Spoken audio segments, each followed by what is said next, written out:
Right. দেখা যাবে সত্যজিৎ বাবুর, মৃণাল সেন এরকম গ্রেট গ্রেট লোকদের কিছু এরকম গৌতম ঘোষ তাদের তবে ফিল্মের। হ্যাঁ, রাইট। তবে আমিনুর ভাই, এই এই ভদ্রলোককে আমি শৈশবে হ্যাঁ, একটা মুভিতে দেখেছিলাম, এবং সেটা ছিল খলনায়ক চরিত্রে। কেমন? হুম, সেই সেই মুভিটা হচ্ছে এইটা।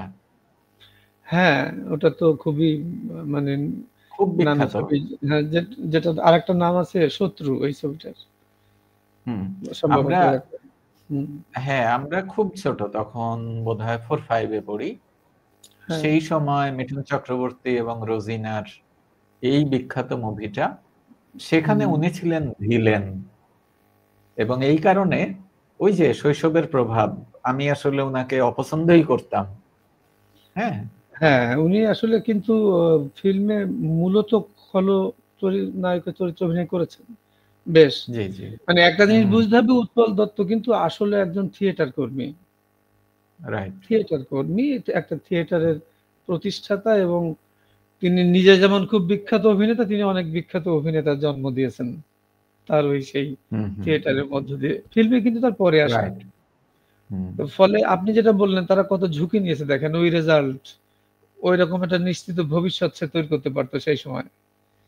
কিন্তু তারা এমন জি, একটা সময়ের সন্তান, যে সময়ে মানুষ খুব বেশি সমাজ মনস্ক ছিল, যে কথাটা আমরা আগের পর্বেও বলেছি। খুব ব্যক্তি জি, কেন্দ্রিক ছিলেন না তারা। হ্যাঁ, রাইট। মানে হ্যাঁ, তো এইজন্য খুব তো মেধাবী মানুষ।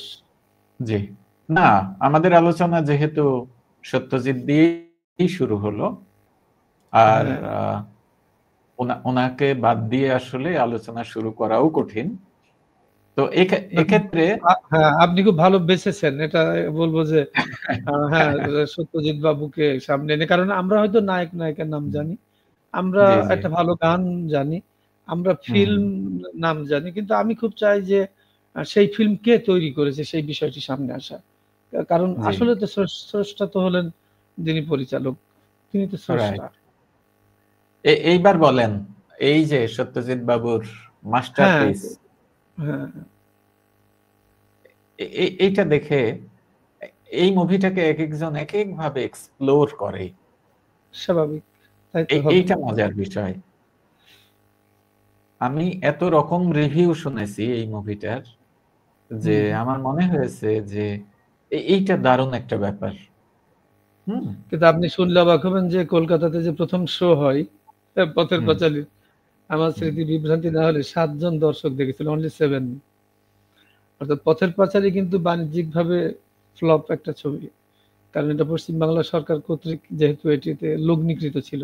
ট্রু, বিধানবাবু, ট্রু। হ্যাঁ, বিধানচন্দ্র রায় তখন হুম। ওদের চিফ মিনিস্টার। তো এইজন্য অনেক সময়ও লেগেছে এই ছবি করতে। কারণ টাকাটা রাইট। ঠিকমতো পেতেন কোনো না। হ্যাঁ, কোনো প্রোডিউসার রাজি হচ্ছিল না, এটাও এবং রাষ্ট্রীয় ওনার অনুদান। হ্যাঁ, সঞ্চয়ের অর্থ রাষ্ট্রীয় দিয়ে অনুদান। শুরু করেন। হ্যাঁ, পরে কাজটা থেমে যায়, পরে অনুদান পেয়ে শেষ করতে পারেন আর কি আবার সাকসেসফুলি। হ্যাঁ, এইজন্যে ওকে, অনেক গ্রেট সত্যজিৎ শিল্প রায়ের তো এভাবে অসংখ্য হতে পারে। জি, জি। হুম, না ঠিকই আছে। এক্ষেত্রে আপনি আপনি মানে নায়ক মুভিটার অনেক বেশি ভক্ত। কেন বলেন? না, আমি একটু ওই যে আ পথের পাঁচালী, তো যেহেতু অ দুর্গা অপু দুটো কিশোর চরিত্র নিয়ে আমরা গত তারিখে বলছিলাম যে আমাদের ফিল্মে খুব কিশোর চরিত্র আসে নাই, তাই না? যেহেতু সেটা রাইট। বিভূতিবাবুর সৃষ্টি। হুম। মানে হিচককের একটা ফিল্ম আছে বাইসাইকেল থিম। হ্যাঁ? তো বাইসাইকেল থিম যদি দেখেন তো দেখবেন জি, জি। আপনার কখনো, আমি কখনো মনে দেখেছি। হবে যে হ্যাঁ, যে পথের পাঁচালী ঠিক যে জায়গায় রেখে দিয়েছে সেখান থেকে বাইসাইকেল থিম শুরু হয়েছে। অথবা বিপরীতও মনে হতে হুম, পারে যে বাইসাইকেল থিম ঠিক যে জায়গাটায় শেষ হয়েছে, পথের পাঁচালী সেখান থেকে শুরু হয়েছে। হুম, হুম। যদিও একটা ইতালিয়ান জি, পার্সপেক্টিভ, ইউরোপিয়ান পার্সপেক্টিভ, আরেকটি আ আমাদের উপমহাদেশের পার্সপেক্টিভ। কিন্তু একটা জিনিস জি। খুব বোঝা যায় যে এই যে দুঃখ, বেদনা, যন্ত্রণা, মানবিক সম্পর্কের টানাপোড়েন, এটা হুম, স্থান, কাল, পাত্রভেদে অনেকটা একই চরিত্রের হয়। এবং সেটি তো পথের পাঁচালী এবং বাইসাইকেল থিপ দেখে খুব বোঝা যায় সেটি। কারণ আমি সত্যজিৎ বাবুর লেখাতে পড়েছি যে উনি বলছেন যে আমি যদি কখনো সিনেমা বানাই তো বাইসাইকেল থিপের মতো বানাবো। উনি তখন লন্ডনে ছিলেন এবং উনি তখন বাইসাইকেল থিপ দেখেছিলেন। তো পরে যখন উনি বানিয়েছেন আমার ভালো লেগেছে যে ঠিক উনি ঠিক ওই রকমই একটা মাস্টারপিস জীবনের প্রথমেই একেবারে ছক্কা হাঁকানো যাকে বলে উনি ওই রকম একটা মাস্টারপিস বানিয়েছিলেন সেটি। আর আপনি নায়কের কথা যেটা বলছেন সেটা অন্য এবার নায়ক সম্পর্কে বলেন। না সেটা কিন্তু একটা সিনেমাটোগ্রাফির দিক থেকে আমি খুব বলছি যে ওইখানে মানে উত্তমবাবু যেহেতু প্রেম ঘটিত বহু রকমের ছবি যত এসেছে আপনি ধরেন 50-এর দশক 60-এর দশকে 70-এর দশক পর্যন্ত বাংলা ফিল্মের একেবারে একচ্ছত্র অধিপতি। শুধু তাই নয় উনি কিন্তু দর্শক তৈরিতে বিরাট ভূমিকা রেখেছেন উত্তম সুচিত্রা, নো ডাউট, তাই না? তো এখন ঘটলো যেটা সেটা হলো যে বারবারই সৌমিত্র বাবুকে নিয়ে উনি ফিল্ম করেন, উত্তমকে নেন না। তো এই নিয়ে কলকাতার যেমন কফি হাউস থেকে শুরু করে আপনি নামি দামি পত্রিকার যেগুলো সাহিত্য মানে অন্তত বিনোদন পাতা যেখানে সেই সব জায়গায় যেসব সমালোচনা কিংবা আড্ডায় যে তর্ক বিতর্ক, তো ওইখানেও কিন্তু দুটো গ্রুপ ওরকম হয়ে গিয়েছিল, একটি উত্তম ক্লাব একটা হলো সৌমিত্র ক্লাব। তো তখন এরকম একটা প্রশ্ন উঠেছিল যে তাহলে মানে সত্যজিৎ বাবু ওনাকে কখনো নেন না কেন? তাহলে হয়তো অভিনেতা হিসেবে উনার কিছু খামতি থাকতে পারে অথবা উনি একটা গ্ল্যামারাস ক্যারেক্টারই হয়তো ক্যারি করতে পারেন, যেগুলোকে রিয়ালিস্টিক ক্যারেক্টার বলে সেরকম ক্যারেক্টার উনি হয়তো করতে পারেন। আমার ভালো লেগেছে যেটা সেটা হলো যে এই ফিল্মে যদি খুব মন দিয়ে দেখেন নায়ক অনেকবার দেখেছি আমি কিন্তু কাহিনীর কারণে না, মানে প্রথম তো টানা যেটা গেছে গেছে, কারণ এটা তো একটা ট্রেনের একটা বগির মধ্যে ট্রেনে উঠে একটা বিশেষ জায়গায় যাচ্ছেন কোন একটি পুরস্কার নিতে, ওই বগির মধ্যে ট্রেনের এই কামরাই তার সাথে শর্মিলা ঠাকুরের দেখা হয় এবং একটা কামরায় আর কত লোক থাকে, যে কয়টা লোক ছিল সেই কয়টা লোক তাদের মধ্যে যে ইন্টারাকশন সেই ইন্টারাকশন এবং সেখানে একটা ওই যে চারা দেয় ছোট্ট একটা জায়গা আছে সেখানে চা খেতে বসছে রেস্টুরেন্ট, সে তার মধ্যে মানে এইটুকুর ভেতরে একেবারে একটা 3 ঘন্টা 2.5 ঘন্টার ফিল্ম করেছেন। এটা একটা। দুই হলো যে মানে ওনাকে একটা ভিন্ন ভাবে উপস্থাপন করেছেন, একজন শিল্পীকে তার একটা ইমেজ ছিল সেই ইমেজটাকে একেবারে উনি পাল্টে দিয়েছেন, তাই না? ওনার গ্ল্যামারের যে ব্যাপারটা ছিল সেইটাকেই সত্যজিৎ বাবু অসাধারণ ভাবে উপস্থাপন করতে পেরেছেন এবং নো ডাউট যে উত্তম বাবু যত ফিল্মে অভিনয় করেছেন বলা হয়ে থাকে যে নায়কে তার অভিনয় হয়তো সবাইকে ছাপিয়ে গিয়েছে, যদি একটু বেশি একটু তো ওনাকে নিয়েছে ওনার একটু বেশি বয়সে। এবং যারা নন্দন তত্ত্বের ছাত্র, যারা নাট্য তত্ত্বের ছাত্র, যারা সিনেমাটোগ্রাফি নিয়ে কাজ করে বা যারা পড়াশোনা করে এই ফিল্মটা তাদের জন্য খুব গুরুত্বপূর্ণ। প্রায় প্রত্যেকটা দৃশ্যই ফেলে দিয়ে দিয়ে ব্যাখ্যা করার মতো, মানে তার লাইট, তার ক্যামেরা, মানে কোন অ্যাঙ্গেলে কোনটা হয়েছে, তার এডিটিং সমস্ত কিছু এবং ওইটুকুর মধ্যেই উত্তম বাবুর চলন বলন এবং শর্মিলা ঠাকুরের চলন বলন সব মিলিয়ে, আর সাথে যারা কো অ্যাক্টর ছিলেন তারা খুব বিখ্যাত ব্যক্তি ওইখানে যারা ছিলেন, সত্য বন্দ্যোপাধ্যায় আছে আমার যত মনে পড়ে আর কি, ওই যে বাংকারে শুয়েছিল যে নস্যিটানে, হ্যাঁ উনি ছিলেন ওরকম, মানে ওই ছোট ছোট ক্যারেক্টার গুলো খুবই ইম্পর্টেন্ট কিন্তু কারণ তারা খুব গ্রেট অভিনেতা ছিল মঞ্চের, রেডিওর উনি ছিলেন। তো সব মিলে ওইটা একটা হ্যাঁ ওনার একটা সম্মানের জায়গাও খুব প্রতিষ্ঠা করে উত্তম বাবুর। এখন হ্যাঁ আমি বিজনেসের মানুষ হিসেবে সত্যজিৎ বাবুর এই মুভিটা আমাকে খুবই প্রভাবিত করেছে। জন অরণ্য, যেটাকে বোধহয় ইংরেজি করেছে দ্য মিডলম্যান। হ্যাঁ প্রত্যেকটাই ইংলিশ আছে। হ্যাঁ, তো এই মুভিটা আসলে সেই সময় উনি উদ্যোক্তা হতে বা ইন্ডিপেন্ডেন্টলি নিজে কিছু করতে এমন ভাবে এনকারেজ করেছেন এবং দু একটা ডায়লগ আছে, স্পেশালি একটা ক্ষেত্রে যখন বলে যে জন্ম তারিখ হচ্ছে তার 15 আগস্ট, তো তখন বলে যে স্বাধীনতার দিবসে জন্ম হয়ে পরাধীন হবার এত আকাঙ্ক্ষা, মানে যখন খুবই বিখ্যাত তো কিছু ডায়লগ ওখানে আছে, নো ডাউট খুবই বিখ্যাত ডায়লগ। যেমন মহানগরে আছে মহানগরের সাথে জি। জন অরণ্যের অনেক মিল আছে। মানে মহানগর, আগন্তুক, মানে সরি, হুম।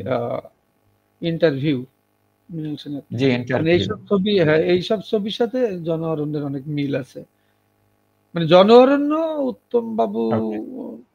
যে, সরি, মানে ৩ জন ব্যক্তিকে দিয়ে ৩ টে ছবি উনি করেছেন। এটাই রবি ঘোষ, আগন্তুকে উনি হুম, হুম, নিয়েছেন উৎপল বাবুকে, নায়কে উত্তমকে, এবং আপনি দেখবেন জলসাঘরে আছে ছবি বিশ্বাস। উনি কিন্তু হুম, মানে হুম। ৪ টে এই ধরনের ক্যারেক্টারকে নিয়ে ৪ টে ফিল্ম বানিয়েছিলেন কিন্তু। হ্যাঁ? ওকে।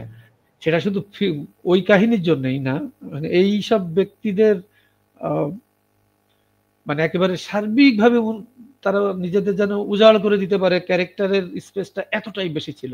এইসব হুম, ক্যারেক্টারের হুম, স্পেস। হুম। সেখানে অন্যান্য ক্যারেক্টার খুব গুরুত্বপূর্ণ ছিল না কো। আপনি রবি ঘোষকে তবে এখানে দেখবেন এবং রাইট। তবে উনার দূরদর্শিতা এইটা বোঝা যায় প্রত্যেকটা মুভিতেই। স্পেশালি 'হীরক রাজার দেশে' এটা ওই না, আমি সময়ে আমি তুমি হ্যাঁ, হ্যাঁ, মানে উনি যে আমি ওইভাবে ভাবতে পেরেছেন। না, জন অরণ্যটা আমি জি। একটু বলি। জন অরণ্যটা খুব গভীরভাবে দেখলে ২ টো বিষয় আসবে। একটা হলো আপনি যেটা বললেন সেটি। হুম, আর হুম, একই সাথে উনি জন অরণ্যে, কিন্তু এটার নাম জন অরণ্য কেন? একটা কারণ তো আছে। হুম।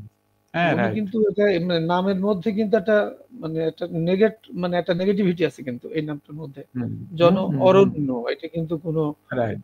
মানে ওরকম জনবাগান বলেন নাই, কিংবা হুম, হুম। ওরকম ভাবে একটা কিন্তু রেখে দিয়েছেন নামের মধ্যে। মানে সেইখানে হলো কা যে কা কা কাইন্ড অফ জঙ্গল যে হ্যাঁ, অনেক হ্যাঁ, মানুষের হ্যাঁ, জঞ্জ জঞ্জাল, হ্যাঁ, জঙ্গল সেইটাই তো, সেটাই। এই সেটার সেন্সটা। হলো ২ টো বিষয় যে উনি আরবানাইজেশন টাকে খুব পজিটিভলি নেন নাই। এটা একটা বিষয়। Right, right. ২য় বিষয় হলো যে এই ফিল্মে উনি একটা ট্রান্সফরমেশন দেখিয়েছেন যে আপনি যদি মানে এই যে ইউরোপিয়ান মডার্নিটি যদি ইন্ডিয়ান সাবকন্টিনেন্টের মানুষ এইভাবে গ্রহণ করে, হ্যাঁ? তাহলে তার ইথিক্যাল যে ট্র্যাডিশনাল ইথিক্যাল যে স্ট্রাকচারটা আছে, সেই স্ট্রাকচারের সাথে ওইখানে যেটা আপনি আমদানি করবেন, এই ২ এর মধ্যে এই ইথিক্যাল স্ট্রাকচারের মধ্যে একটা কনফ্লিকশন হবে। এইটা দেখবেন যে এই ফিল্মে উনি খুব ভালো মতো এই ট্রানজিশনটা দেখাতে পেরেছেন। যে আপনি যদি উদ্যোক্তা হতে চান, আপনি যদি মনে করেন যে ওই যে মিডলম্যান, হ্যাঁ, যদি কেউ মনে করে যে আমি এইভাবে এই জায়গাটায় পৌঁছাতে চাই, তাহলে জি। ইন্ডিয়ান অন্তত আমরা সাবকন্টিনেন্টাল যে ইথিক্যাল স্ট্রাকচারটা আছে, বেসিসটা আছে, সেটা দিয়ে হুম। সেইখানে পৌঁছানো কিন্তু বেশ লড়াই সাপেক্ষ। মানে ওই জায়গায় কিছু জায়গায় আত্মসমর্পণ করা, কিংবা নৈতিকতার ওই জায়গাগুলো কম্প্রোমাইজ করার একটা ব্যাপার থেকে থাকে, যেটা ওই ফিল্মের তবে শেষের দিকে ডায়ালগ গুলো আছে। জি, জি। আমি ওটাই বলতে চাচ্ছিলাম যে মুভির টার্নিং পয়েন্ট এ বা ক্লাইম্যাক্স এ যে জিনিসটাকে ফোকাস করা হলো, শেষ দৃশ্যে গিয়ে প্রায় বিষয়টার প্রতি ঘেন্না ধরে যাওয়ার একটা পরিস্থিতি সৃষ্টি হয়ে গেল। হ্যাঁ? অর্থাৎ নগর জীবনে সারভাইভাল এর জন্যে মানুষকে কতটা কম্প্রোমাইজ করতে হয়, সেইটা সেখানে দেখালো। হ্যাঁ, ঘৃণা বলতে ঠিক এটা এক ধরনের, আপনি ধরে নেন যে আ যেটা রিয়ালিটি। রিয়ালিজম ব্যাপারটাই তো এরকম। কারণ না, না সেইখানে ওইটাই, ওটাই। রোমান্টিসিজম এর সুযোগ নেই। যেটা রিয়ালিটি, মানে এবং ওটা তো, হ্যাঁ, ওটা ৫০ থেকে ৬০ এর দশকে যেটা ঘটছিল, হুম, হুম, একটা হুম। ট্রান্সফরমেশন এর যে ব্যাপারটি ঘটছিল। আমার কাছে ওই বিষয়টা গুরুত্বপূর্ণ মনে হয়েছে এই কারণে যে এইটাকে সেলুলয়েড এ তুলে আনা খুব জটিল। মানে আপনি এই যে এই জিনিসটাকে তুলে আনা। এবং ওই মেয়েটি রাইট। যখন বলে যে, "আমার নাম আপনি ভুলে যান। হুম। মানে আমি রাইট, যে অমুক, রাইট। এটা আপনি ভুলে যান। আমি আজকে এই। হুম, হুম। আমি আপনার বন্ধুর বোন। True. This is not important now." So ওইসবের মধ্যে অনেক হুম। ইঙ্গিত আছে। অর্থাৎ অনেকগুলো প্রশ্ন উনি ওইখানে থ্রো করে দিয়েছেন, যেগুলো উনি নিজে রিজলভ করেন নাই। আর এটা তো একটা রাইট। ফিল্ম মেকারের ওই দায়িত্ব না যে সে একটা নিজের মানে কনক্লুডিং রিমার্কস হুম, সে হুম। দেবে। সে তো কিছু ওপেন না, রেখে যাবে, যেটা আমি আপনি ভাববো না। রাইট। মূল কাজ হচ্ছে চিন্তায় ধাক্কা দেয়া। দিস ইজ একদম সহজ হুম, করে যেটা বললেন, এক্কেবারে ঠিক কথাটা। যে একটা হুম, হুম, ধাক্কা দেওয়া, যে এটি হতে পারে। এখন প্রশ্নটা হলো এইভাবে হবে জন অরণ্যে উনি যেভাবে হুম, দেখিয়েছেন? নাকি কেউ যদি জি, বিজনেসে যায়, কেউ যদি উদ্যোক্তা হয়, তো সে ট্র্যাডিশনাল হুম, ইথিক্স প্র্যাকটিস করেও সেটাই পৌঁছাতে পারে কিনা? এই মানে সে হুম, কম্প্রোমাইজিং হবে রাইট। না আনকম্প্রোমাইজিং হবে। হয়তো ২ ভাবেই সেটি করা সম্ভব। এবং উনি যে ইঙ্গিতটি করেছিলেন, আজকে যদি আপনি সারা বিশ্বময় দেখেন, তাহলে আপনি কি অস্বীকার করবেন? সারা পৃথিবীময় নৈতিকতার যে কাঠামো সেটা ভেঙে পড়েছে। এমনকি হয়তো এখন নতুন সংজ্ঞাই দিতে হবে। এখন কি ব্রোকারকে আর এক সময়ে দালাল বললে একটা শব্দই ছিল অসম্ভব নেগেটিভ। এখন ব্রোকারি বা ব্রোকার এই শব্দগুলো কিন্তু অতটা নেগেটিভ নাই। ব্যাপারটা এরকম, হ্যাঁ, ২ জনের মাঝখানে উনি তো দাঁড়িয়ে কাজ করেছেন, উনি সময় দিয়েছেন, অতএব উনি তো কিছু পাবেন। এখন কিন্তু এটাকে আরো আধুনিক করে বলা হচ্ছে এজেন্সি সার্ভিসেস।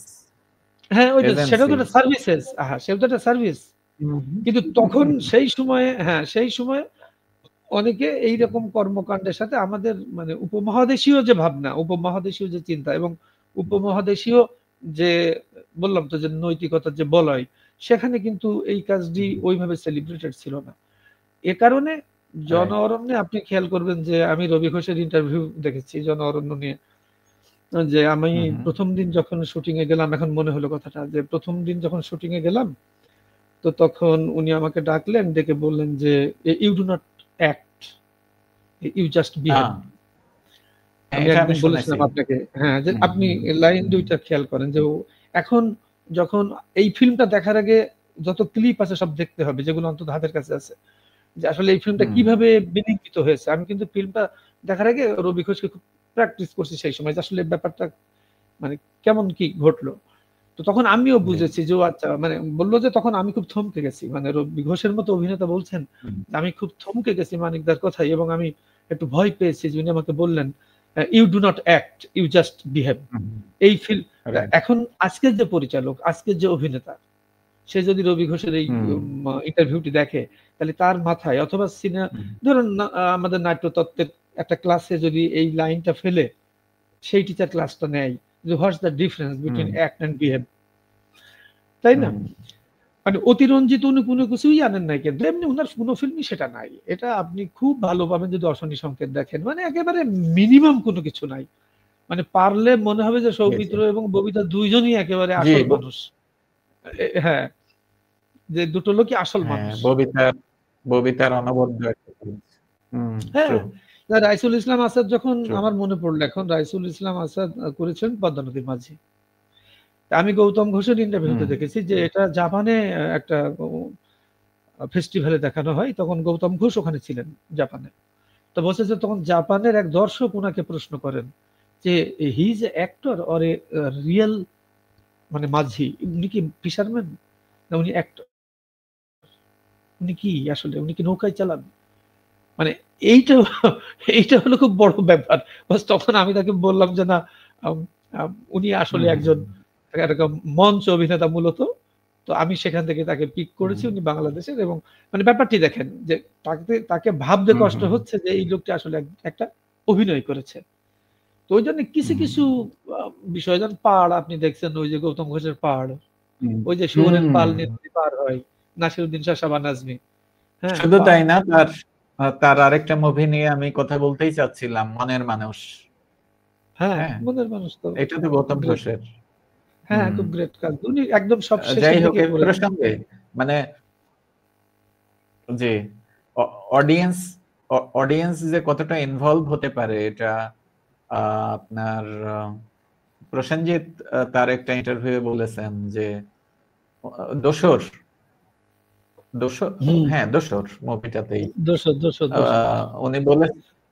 উনি বলেছেন যে এটা ফ্রান্সে প্রদর্শন হওয়ার শেষে উনি বাইরে দাঁড়িয়ে আছেন, জাস্ট উনি বলছেন যে আমার যখন মুভি প্রদর্শন হয় আমি তো খুব নার্ভাস থাকি, তো দর্শক এটা দেখে বের হচ্ছে, মুভি শেষ হলো, দেখে বের হচ্ছে, তখন এক ভদ্র মহিলা আমার কাছে এসে একেবারে চোখে চোখ রেখে বলছেন, আচ্ছা, ওই দুর্ঘটনায় যদি ওই মহিলা মারা না যেতেন, তাহলে কি আপনি আপনার ওয়াইফের কাছে ফিরে আসতেন?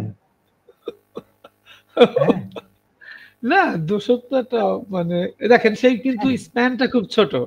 মানে উনি তো হাসপাতালের বেডে শুয়ে আছেন পুরো ফিল্মে, এবং কি ব্যান্ডেজ নিয়ে।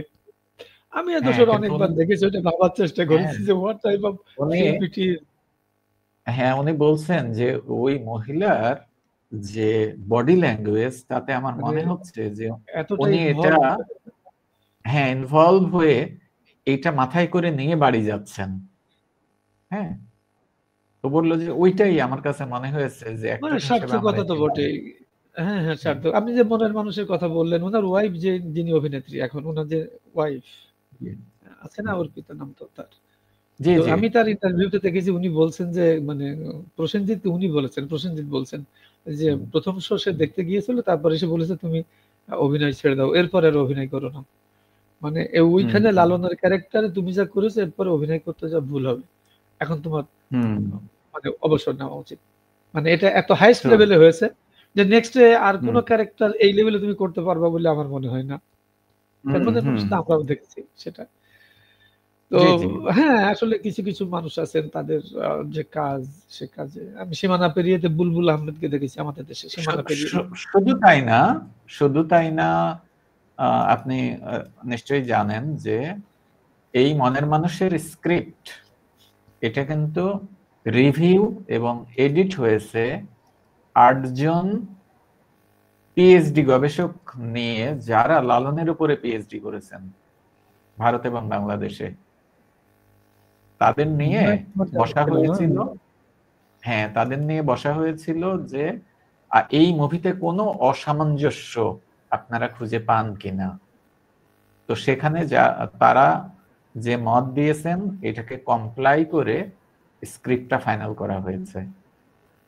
হ্যাঁ, না এটা হুম, তো আসলে এটা মূল উপন্যাসটা তো সুনীল গঙ্গোপাধ্যায়ের।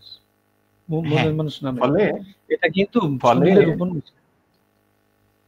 লালনের উপরে যত আপনার মুভি হয়েছে তার মধ্যে এইটাকে বলা যায় হয়তো বাস্তবতার কাছাকাছি। মানে কন্ট্রাডিকশন নেই। যে পরিমাণ ইতিহাস আছে আমাদের হাতে সবগুলোকে রাইট, কারণ দেখা যাবে যে এরাও তো ২ ভাগে বিভক্ত। হুম, মানে হুম, লালন হুম, নিয়ে যারা চর্চা করে তাদের ১ম প্রবলেম কি জানেন তো? হুম, এক গ্রুপ বলে কুষ্টিয়ায় জন্মেছে, আরেক গ্রুপ বলে ঝিনাইদহ শৈলকুপায় জন্মেছে। আপনি আমার কাছে ১ম শোনেন। মানে ২ আচ্ছা, গ্রুপের এখানেই তো মারামারি। এক গ্রুপ বলে এটা হুম, শৈলকুপায় জন্মেছে ঝিনাইদহ। আরেক গ্রুপ বলে হুম, আরে না, ও তো কুষ্টিয়ায় জন্মেছে। যারা কুষ্টিয়ার গবেষক তারা বলে না, লালন তো কুষ্টিয়া। বুঝতে হুম, পেরেছেন তো? আর যারা এইদিকে যশোরের গবেষক তারা বলে না, উনি তো ঝিনাইদহে জন্মেছেন। তো ফলে ওই টানাপোড়েনের মধ্যেও একটা এটা করা গেছে, বললাম তো এটার মূল ভাবনাটা তো সুনীলের। না, না, এবং খুব এটা অদ্ভুত ব্যাপার যে অতুলনীয়। হ্যাঁ, যে মনের মানুষ সুনীল কিন্তু হ্যাঁ, লিখেছেন এখানে না এসেই। সে এক অদ্ভুত ঘটনা। না, না, আর প্রসেনজিতের যে ওখানে অ্যাক্টিং, এটা আসলে আমি আমি ওনার ইন্টারভিউ, ওই মুভিটা করার পরে ইন্টারভিউটা দেখেছিলাম। সেখানে উনি বলেছিলেন যে আমি অন্তত ৬ মাস, মানে কাজ শেষ হওয়ার পরেও ওই হুম, ঘোরের মধ্যে ছিলাম এবং হুম। আমি ওই ক্যারেক্টারে বসবাস করতাম। হ্যাঁ, এবং উনি শুধুমাত্র কনসেন্ট্রেশন রাখার জন্যে ওই সময় কিন্তু অন্য কোনো কাজ করেননি। হ্যাঁ, শুধু ওই কাজ মনের না, এই মানুষ। কাজটি শুরু হওয়ার আগেও উনি একদল হুম, সাধুকে এরকম যারা লালন হ্যাঁ, ফকিরের যারা অনুরাগী, জি, হ্যাঁ? এমন একদল হুম, মানুষকে হুম, উনার বাসাতেই রাখেন এবং উনার ওই হুম, চুল কিন্তু আর্টিফিশিয়াল না। ওইগুলো কিন্তু জি, ওরকম জি, হয়েছে এবং তাদের কাছে ওই নাচ রাইট, শিখেছেন। মানে এই হুম, লালন তত্ত্ব যেটা, হ্যাঁ? হুম, দেহতত্ত্ব, হুম, হুম, হ্যাঁ, জি, ভাবতত্ত্ব এই বিষয়গুলো শিখেছেন। মানে ওইজন্য ওই যেটা বললেন মানে উনি নিজে কিন্তু এটা ধারণ করেছেন ফিলোসফিটা। ট্রু, ওইজন্যই তার পরে ট্রু, আরো ৬ মাস সময় লেগেছে মূল ঘোর থেকে বের হতে। মানে শোনেন, একটা হুম, মাস্টারপিস করতে হলে একটা বিষয়কে একটা মাস্টারপিস এমনি, এমনি তৈরি হয় না। হুম, আর ট্রু, তারপরেও একটা সত্য কথা হলো আমি তো গৌতম ঘোষকে অনেক মানে আমরা যেসব পরিচালক নিয়ে কথা বললাম ওনারা তো বেঁচে নেই। কিন্তু গৌতম ঘোষ তো বেঁচে আছে। তাই না? তো উনার সর্বশেষ যে জি, ফিল্মটা এই যে 'শূন্য', হুম, হুম, 'শূন্য' গৌতম ঘোষের 'জিরো'। হুম, হুম, হুম, হুম, গৌতম ঘোষ আরেক মানুষ বুঝলেন? তার সাথে কাজ করতে হলে যিনি বা যারা করবেন, তো সে তো ব্যক্তিগতভাবে একদম পজিটিভলি যেটাকে আমরা পণ্ডিত বলি, সে তো ব্যক্তিগতভাবে হলো বিরাট বড় আকারের একজন আ পণ্ডিত হুম, লেখাপড়ায়। হুম, তার এত লেখাপড়া। হুম, তো হুম, বলে তার সাথে একটা জি, কাজ করার আগে উনি নিজে ভাবেন। আবার একই সাথে যারা কাজ করবেন তারা তাদেরও কিন্তু নিজেকে ওই লেভেলে তুলতে হয়। পরিচালক সত্যজিৎ হইলে আপনি অভিনয় রাইট। করতে পারবেন? তখন ওই একজন আ আ মানে রবি ঘোষই লাগবে। যাকে তাকে এনে তার ওই জায়গায় রবি ঘোষ অথবা অথবা সৌমিত্র, সৌমিত্র ওইটাই চট্টোপাধ্যায়। বলছি। হ্যাঁ, হ্যাঁ, ওইসব একজন হুম, আ ছবি বিশ্বাস, তাই না? একজন সুচিত্রা রাইট। সেন। অর্থাৎ খুব বড় হুম। মাপের লোক হলে তাদের কাছে কাজ করার জন্য তো একটা চ্যালেঞ্জ হয়ে যায়।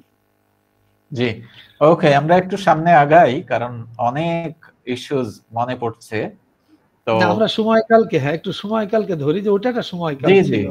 জি, দেখেন বাংলাদেশের ২ কি লিজেন্ড, হ্যাঁ, কি মনে বাংলাদেশের ২ পড়ে?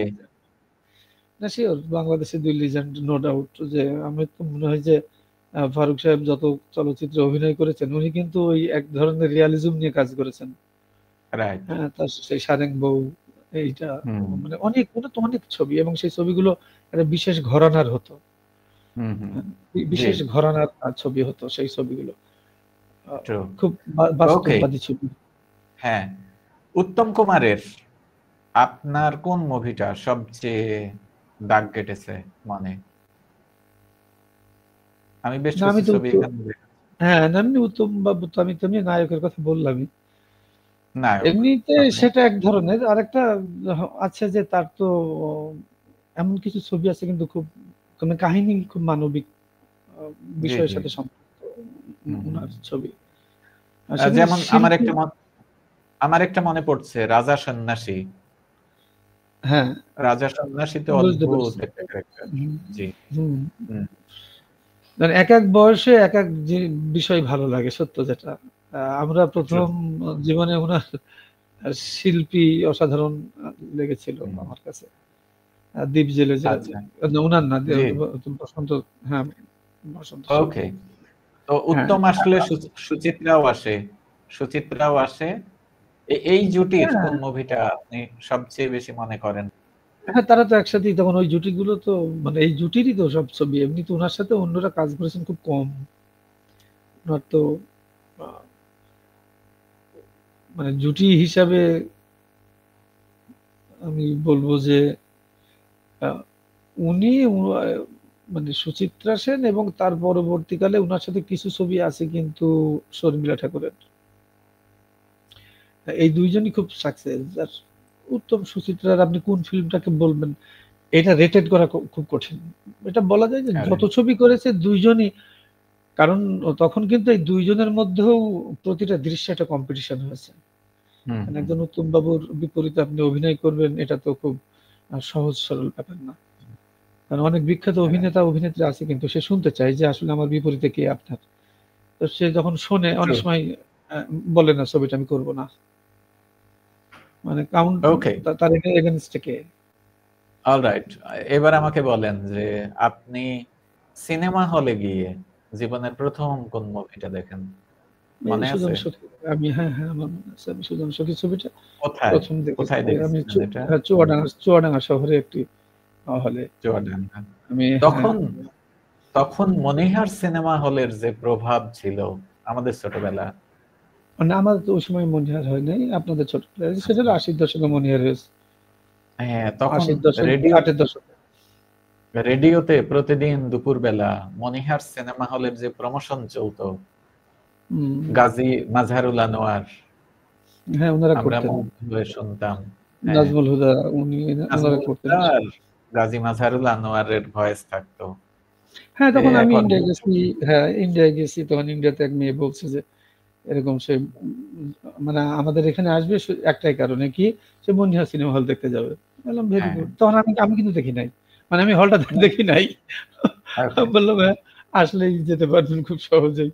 এটা মনিহার তবে সিনেমা হল দেখেন। আমি আমি আমার জীবনে সিনেমা হলে গিয়ে ১ম দেখি এই সিনেমাটা। আচ্ছা। এইটা ছিল ঈশ্বরদীতে। একটা সিনেমা হল ছিল, নাম ছিল ঝংকার। আমার মনে পড়ে হুম, আমি তখন খুব সম্ভবত ক্লাস 4 বা 5 এ পড়ি। সেই সময় বড় পর্দায় মুভি দেখার অভিজ্ঞতা, মাহমুদ কলি এবং ববিতা, হুম। এবং এর বড় অংশ চিত্রায়িত হয়েছিল নেপালে। হ্যাঁ? হ্যাঁ, সে ফলে সময় দেশের বাইরে তো ছবি হওয়া খুব বড় রাইট। ব্যাপার। হুম, হুম। এই মুভিটা আমাকে খুবই সেই সময় এবং এটা আজীবন মনে থাকবে যেহেতু আমি ১ম সিনেমা হলে গিয়ে দেখা। হ্যাঁ? ওকে, এবার আমরা আসি স্বাধীনতা উত্তর। এই মুভিটা। এটা দেখছি তো আ আমরা তো। আমরা তো স্বাধীনতার হ্যাঁ, পর আমাদের এবং এটা তো একাধিকবারই বাংলাদেশ টেলিভিশনে দেখিয়েছে, কিন্তু ওরা 11 জন, আমাদের ওরা মুক্তিযুদ্ধ 11 কেন্দ্রিক। জন। আপনি হ্যাঁ, আরো আছে কিন্তু, আবার তোরা মানুষ সহ হ্যাঁ, হ্যাঁ। খানাতা না, খানাতা কিন্তু এই মুভিটা তুলনামূলকভাবে ইন্টিগ্রেটেড এবং হুম। ভালো একটা সিনারিও হ্যাঁ, প্রেজেন্ট করার চেষ্টা করেছে। হ্যাঁ, হুম, হ্যাঁ, নো ডাউট। হুম, অনেক, অনেক, অনেক। এটা তো একটা মানে অনেকটা দলিল মতো আমাদের। যদিও এটা জি। ফিল্ম, কিন্তু মুক্তিযুদ্ধের দলিলের মতো তো এটা। আচ্ছা, সারেং বউ পেয়েছি। হ্যাঁ, সারেং বউ। মনে পড়ে সেই স্মৃতি? হ্যাঁ, হ্যাঁ, সারেং বউ। সেই সময় এই যে পোস্টার গুলো এটা যারা করতো, হ্যাঁ, হুম, আমি আমি ঢাকায় এই পোস্টার করা দেখেছি, অনেকদিন দাঁড়িয়ে দাঁড়িয়ে দেখেছি, এবং আমি মুগ্ধ হই যে তারা যখন এটা আঁকে মনে হয় যে কতটা লেস কেয়ারিং, জাস্ট মানে টেনে যাচ্ছে তুলি, কিন্তু একটা সময় পরে দেখা যাচ্ছে দারুণ একটা প্রোডাকশন হয়ে যাচ্ছে, আউটপুট হচ্ছে। হ্যাঁ, এই কাগজটা নষ্ট শিল্পগুলো, করেনি। হ্যাঁ, কাগজটা হ্যাঁ, নষ্ট করেননি। হ্যাঁ, রাইট, এই শিল্পগুলি হারিয়ে গেল, বুঝেন এক সময় হ্যাঁ, এই মানুষ। তো হ্যাঁ, এই তো বলাই হয় পুঁজিতন্ত্রের বড় ব্যাপার হলো যে যিনি মানে দ্রব্য হুম, উৎপাদন করবেন, তিনি হুম, একসময়ে মানে ওই দ্রব্যের যেটি তিনি উৎপাদন করলেন তার সাথে তার যে অ্যাটাচমেন্ট, সেই অ্যাটাচমেন্টটা থাকবে না। হুম, তো সেটা এখন, সেটা মানে এখন তো আপনার যন্ত্রই করে দিচ্ছে। আপনি তো এখন সারেঙ্গবাবু বললেই লিখে দেবে।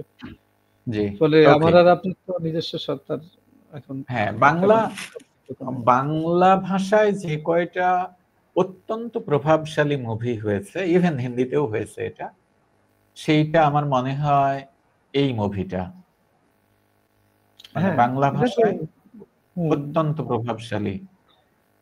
হ্যাঁ, এবং এটা তো উত্তম বাবুও করেছেন তো, দেবদাস। মানে ওই সব ওই প্রজন্মই। ওইখানে হ্যাঁ, ওইখানে অনেক আগে হয়েছে। আমরা অনেক পরে করেছি। হুম, হুম।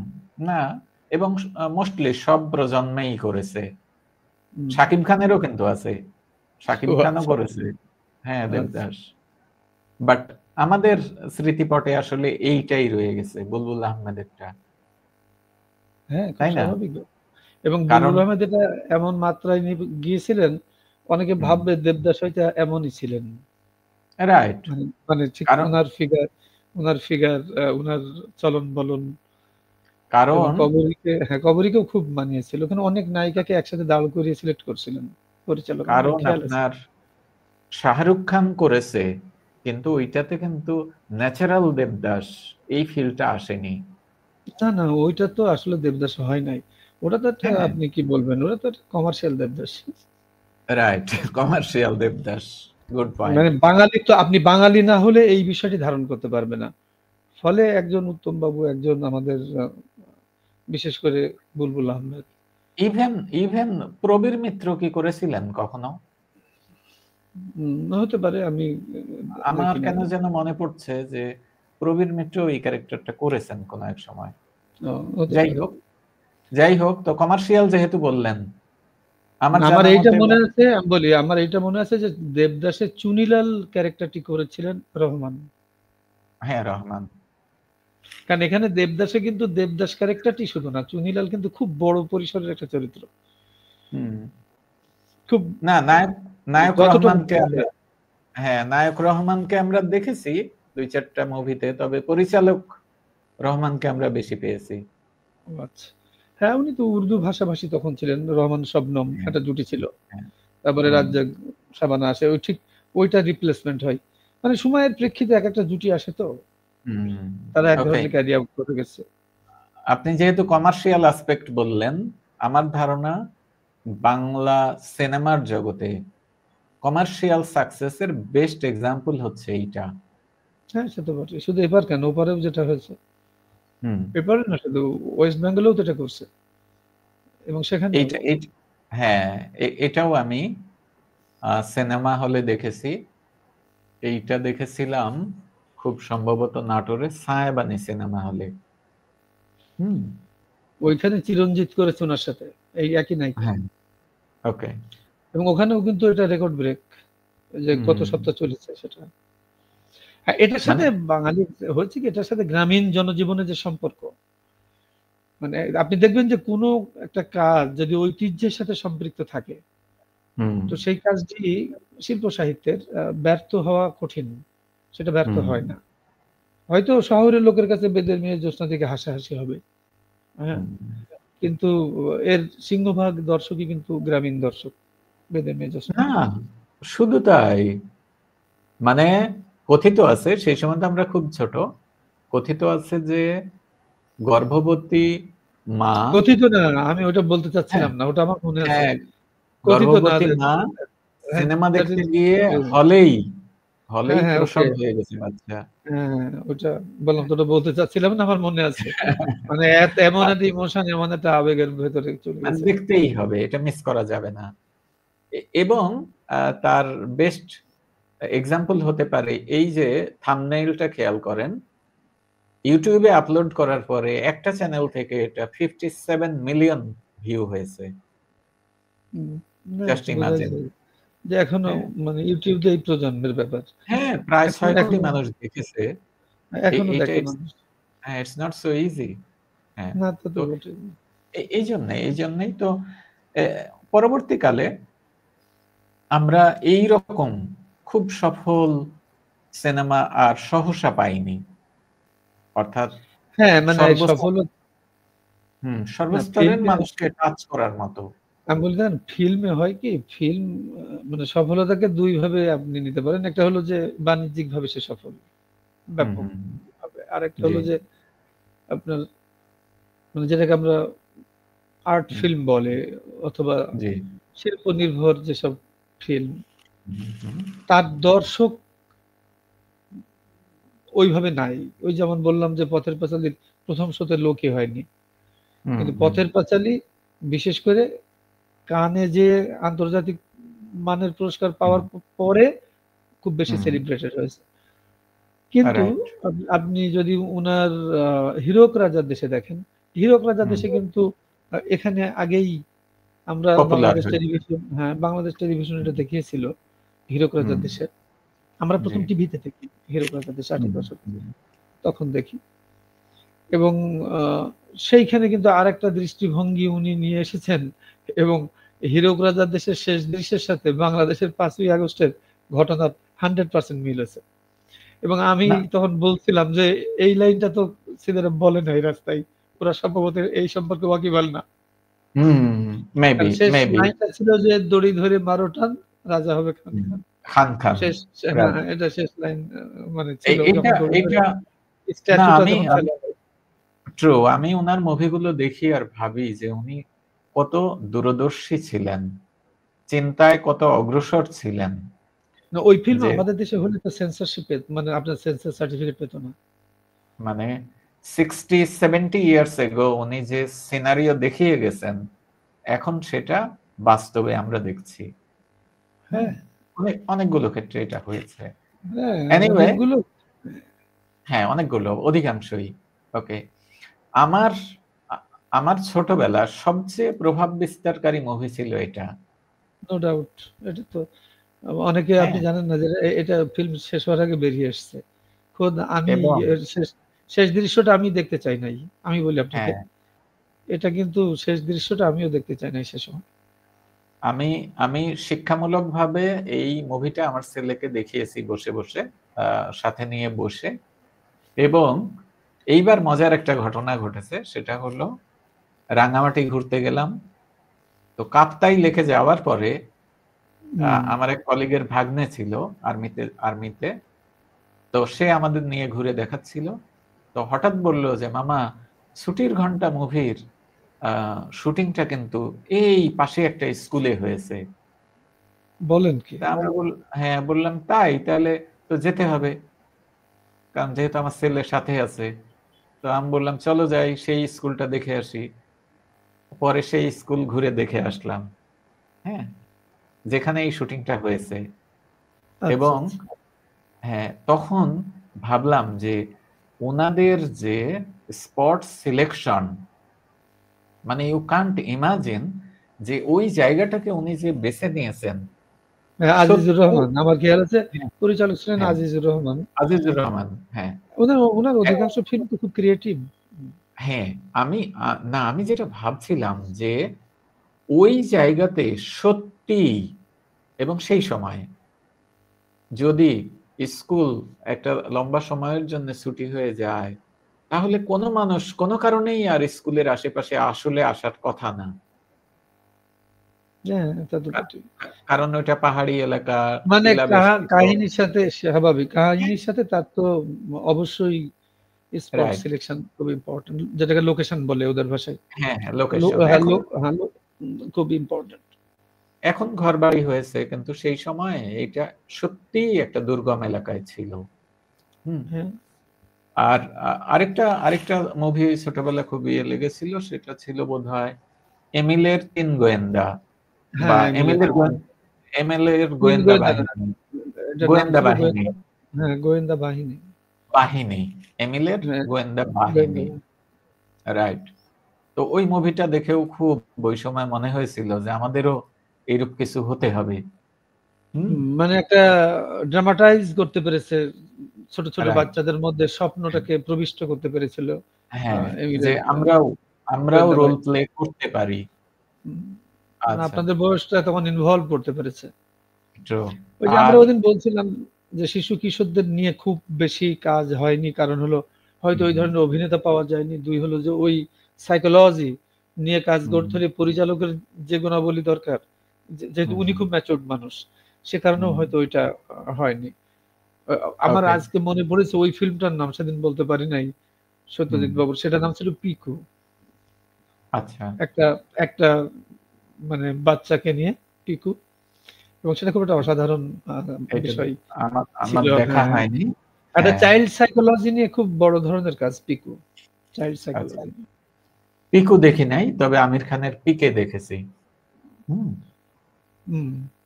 না, ওকে। আমির খানের আপনি যখন লিঙ্ক করলেন তাহলে বলতেই হবে তার যে 'তারে জামিন পার' তার ওই যে রাইট, রাইট। 'তারে জামিন পারের' ওই বাচ্চাটি।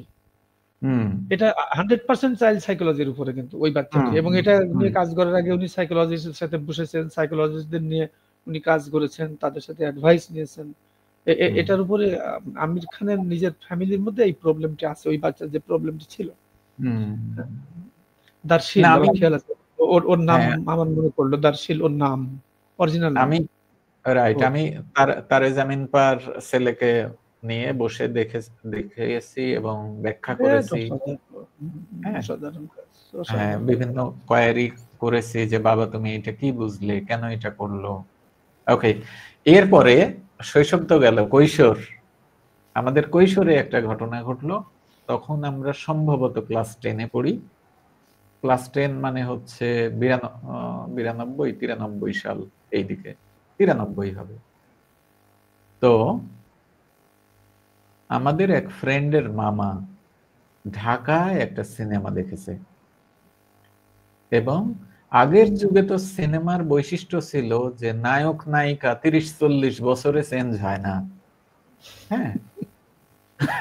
মনে করেন আমরা বুদ্ধি হওয়ার পর থেকে দেখতেছি রাজ্জাক, আলমগীর, ফারুক, তারপরে ইয়ে ওয়াসিম, তারপরে এই টাইপের। হ্যাঁ? ওই যে একটা এইগুলো ছিল ওর মধ্যে বুলবুল আহমেদ আসলো। একটু আর্ট ফিল্ম হ্যাঁ, টাইপের মানুষ। হ্যাঁ, বুলবুল আহমেদ, মাহমুদ কলি এরা একটু হুম। তুলনামূলকভাবে কম হিট। তো ও মানে ও আমাদের কাছে গল্প করছে যে ওর মামা দেখেছে দুজনই নতুন নায়ক নায়িকা এবং তারা ইতিপূর্বে কোনো সিনেমা করেনি এবং খুব রোমান্টিক। কৈশোর বয়সে রোমান্টিক গল্প শুনলে বুঝতেইছেন আমরা খুব আগ্রহী হলাম এবং তখন একটা ব্যাপার ছিল মফস্বলের হলগুলোতে এই একটা হিট সিনেমা যেতে অন্তত ৬ মাস সময় লাগতো। মানে বড় হুম। শহরগুলোতে আগে এটা দিবে, তারপরে সিরিয়ালে ওরা আসবে।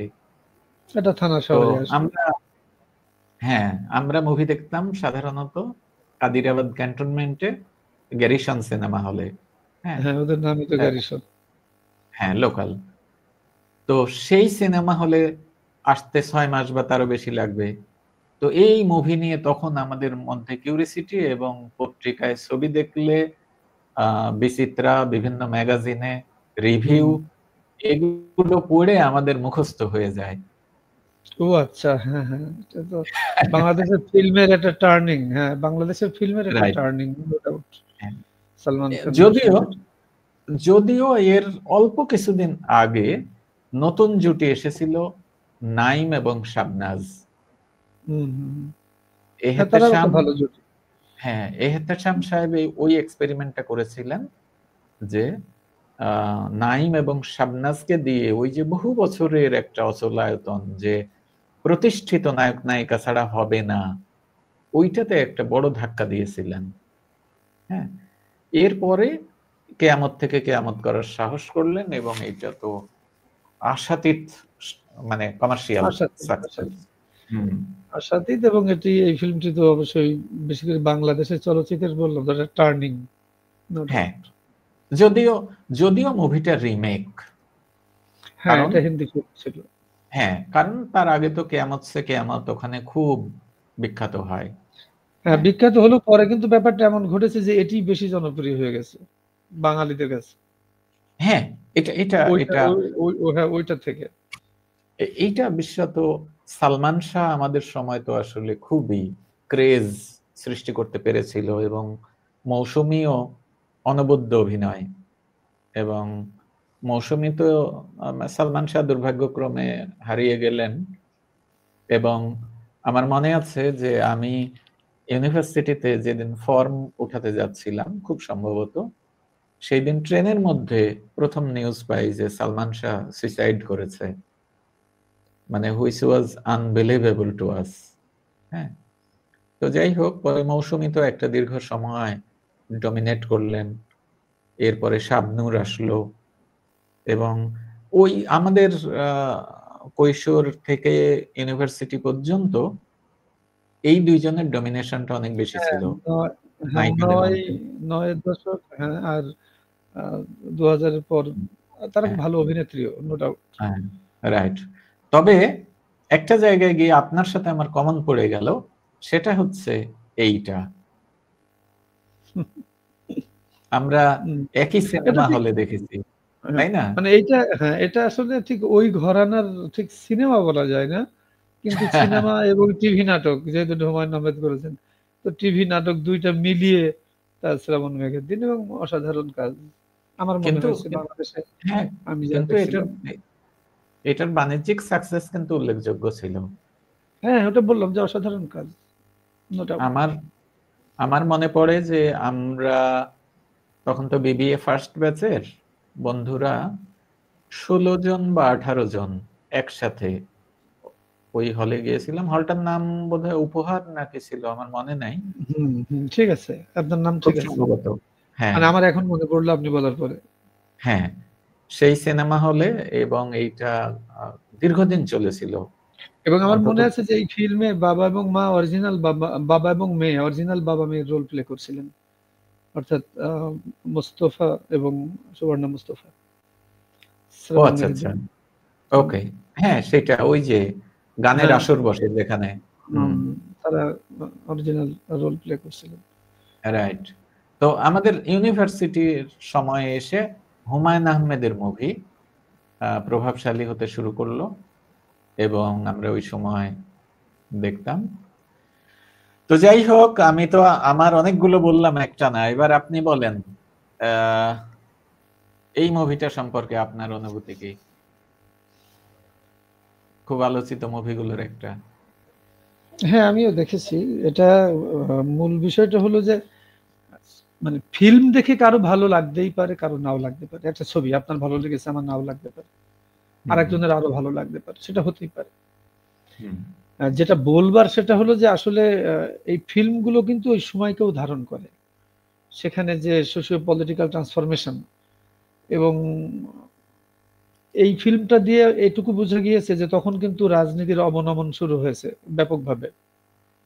মানে আপনার আদর্শবাদী রাজনীতি থেকে আদর্শহীন রাজনীতি হুম, উপমহাদেশে আছড়ে পড়েছে। আমি বিশ্ব বলাই বাদ দিলাম, উপমহাদেশে। জি, তো হুম, যেহেতু একটা রাজনীতির মধ্যে একটা আদর্শহীনতা দেখা দিয়েছে, ঠিক হুম, সে সময়ে এই ফিল্মটি আসার ফলে মানুষ কিন্তু খুব লুফে নিয়েছে।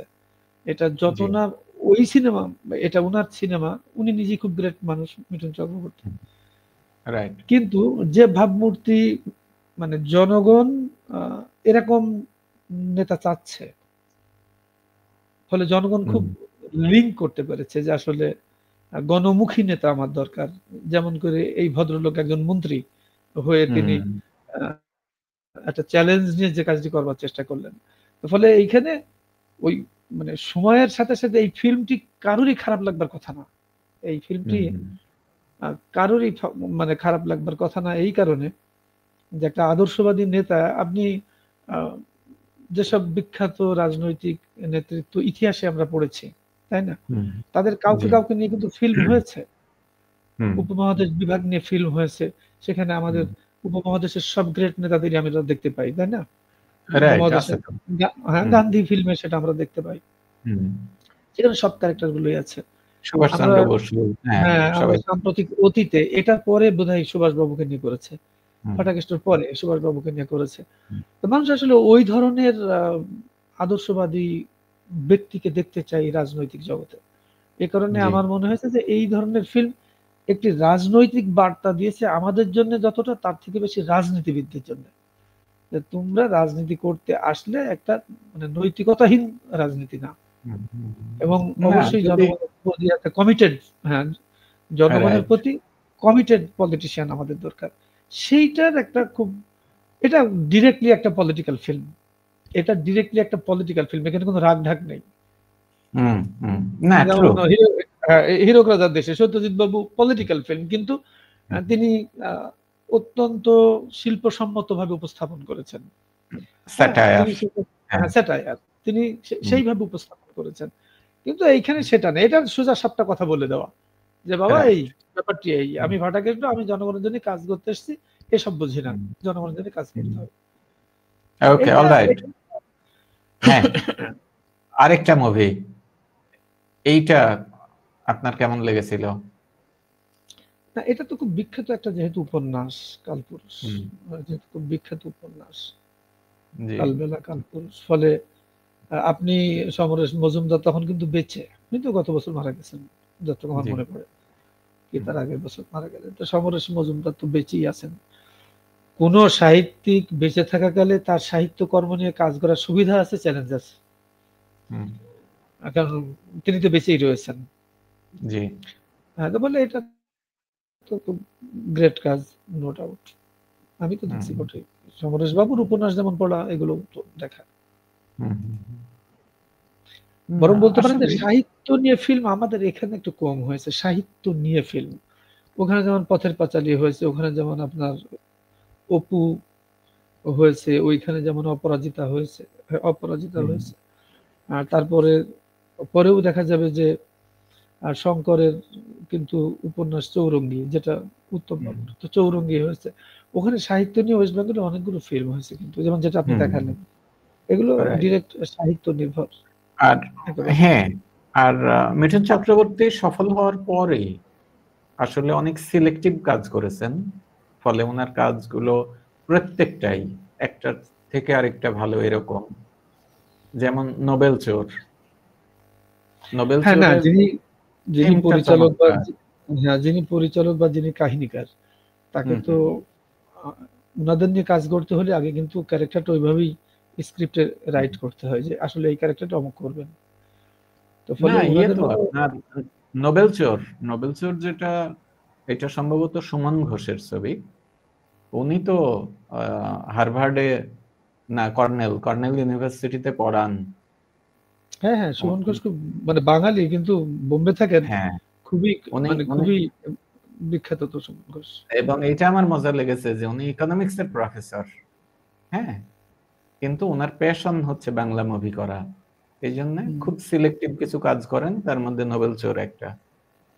হুম? হ্যাঁ, আপনি কাহানি দেখবেন, কাহানি যে ১ এবং ২ করলো কাহানি বিদ্যা বালান হুম, হুম। যেটা মূল চরিত্রে। তো সেখানে ওকে। দেখবেন যে হ্যাঁ, তো ঐজন্যে বড়, বড় অভিনেতাদের নিয়ে কাজ করতে হলে আপনাকে তো যিনি করবেন একজন সুমন ঘোষের পক্ষেই হয়তো টেলিফোন করে উনাকে বলা সম্ভব যে, "আমি তোমাকে নিয়ে রাইট। ভাবছি কিন্তু।" তো ওই যে বললাম যে, না আপনি তো উনি সোনার হাতে সুমন সোনার ঘোষ খাতন কঠিন। রাইট। সুমন ঘোষ উনার এক ইন্টারভিউ এ বলেছেন ক্লিয়ারলি যে আমি মিঠুনদাকে বলেছিলাম যে তুমি যদি এই রোলটা করো তাইলে আমি মুভিটা করব, আদারওয়াইজ এই প্রজেক্ট বাদ, আমি এটা করব না। তো এই চ্যালেঞ্জটা নিতে পারা, হ্যাঁ, যে সে তো তুমি বটে।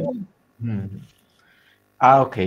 তো এই আমাদের যে এই সাম্প্রতিক হ্যাঁ আলোচনায় আচ্ছা মনের আমি মানুষ আমি already হ্যাঁ, আমি একটু বলি আপনাকে যে সাম্প্রতিক কালে আমরা যখন গত পর্বে কথা বলেছিলাম, আপনার মনে আছে জি যে আমরা নকশালবাড়ি আন্দোলনের কথা বলেছিলাম ওয়েস্ট বেঙ্গলের। যদি আমাদের এখানেও এই আন্দোলনটি ছিল, কিন্তু এখানে আমরা ওই আন্দোলনের উপরে কোনো সাহিত্য কিংবা ওই আন্দোলনের উপরে আমরা খুব গ্রেট কোনো ফিল্ম বানাইতে পারি নাই, জি যেটা 70-এর দশকে একই ব্যাপার ছিল, ওখানেও ছিল এখানেও ছিল, এবং দুই জায়গায় আপনি সেটা কি দিস ইজ আমি কাবেরী অন্তর্ধানের কথা বলছি। মানে এইটা রাইট কৌশিক গাঙ্গুলি যা করেছেন এটা এই ছবিতে, হুম এটা আমি দর্শকদের বলবো কাবেরী অন্তর্ধান কেউ যদি দেখে, এটা কিন্তু গত বছরের ছবি কাবেরী অন্তর্ধান, মানে জি করেছিল জি তারা এর আগে, করোনার আগে, কিন্তু কোভিড এর হুম আগে সিচুয়েশনের কারণে মুক্তি দিতে পারে নাই।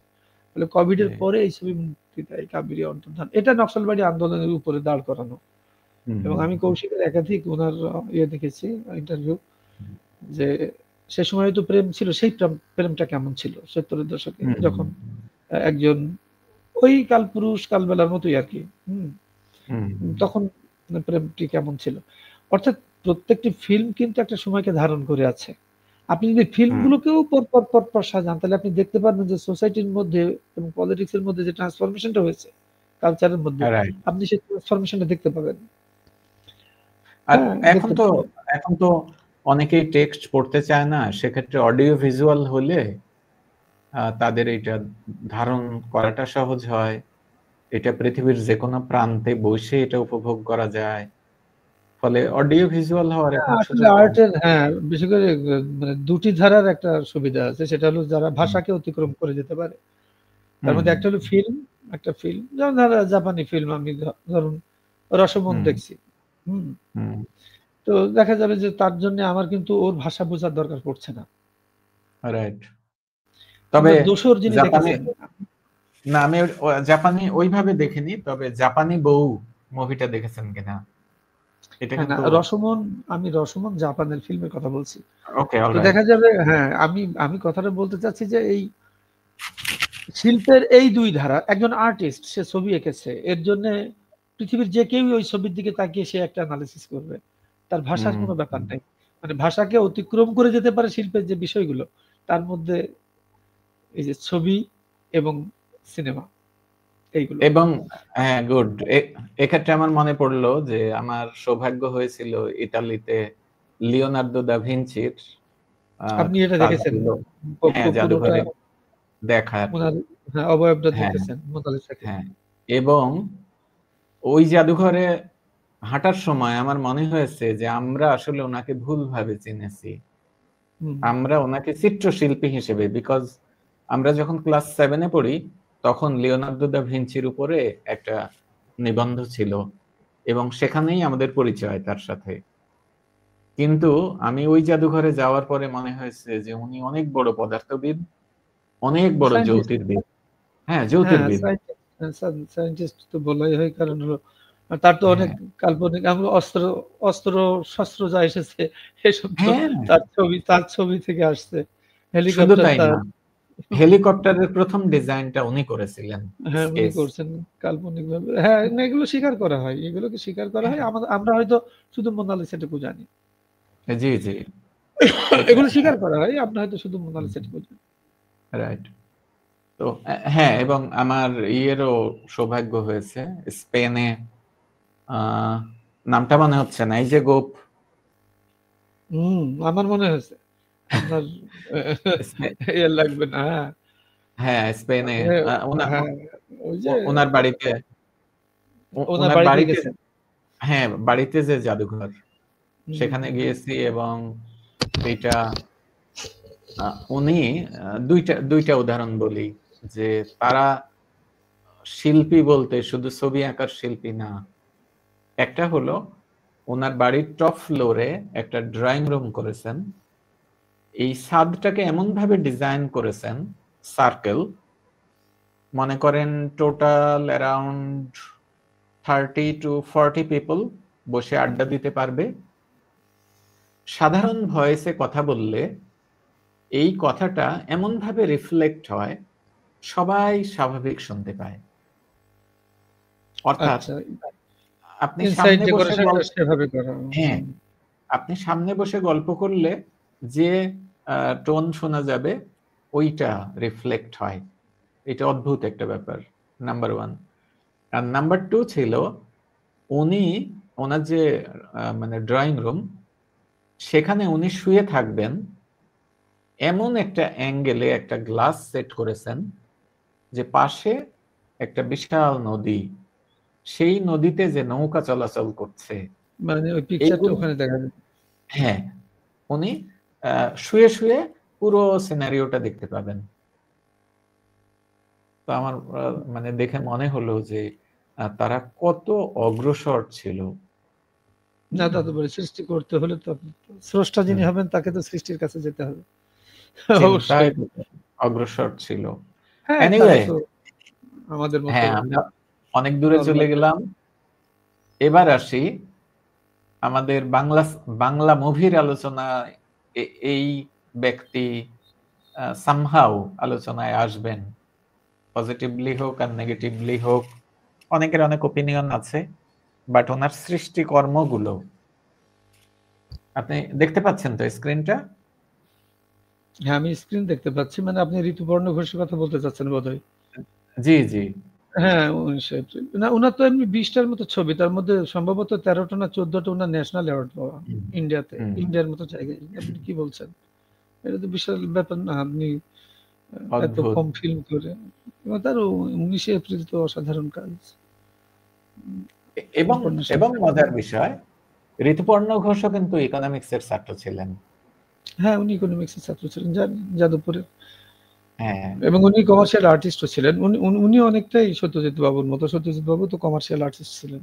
ছবি আঁকতেন, হুম। কোন একটা কোম্পানির চাকরি করতেন। না, আমি আমি যারা বিখ্যাত হয় তাদের ব্যাপারে আমার কিউরিওসিটি থাকায় একটু খোঁজ খবর করতে চেষ্টা করি।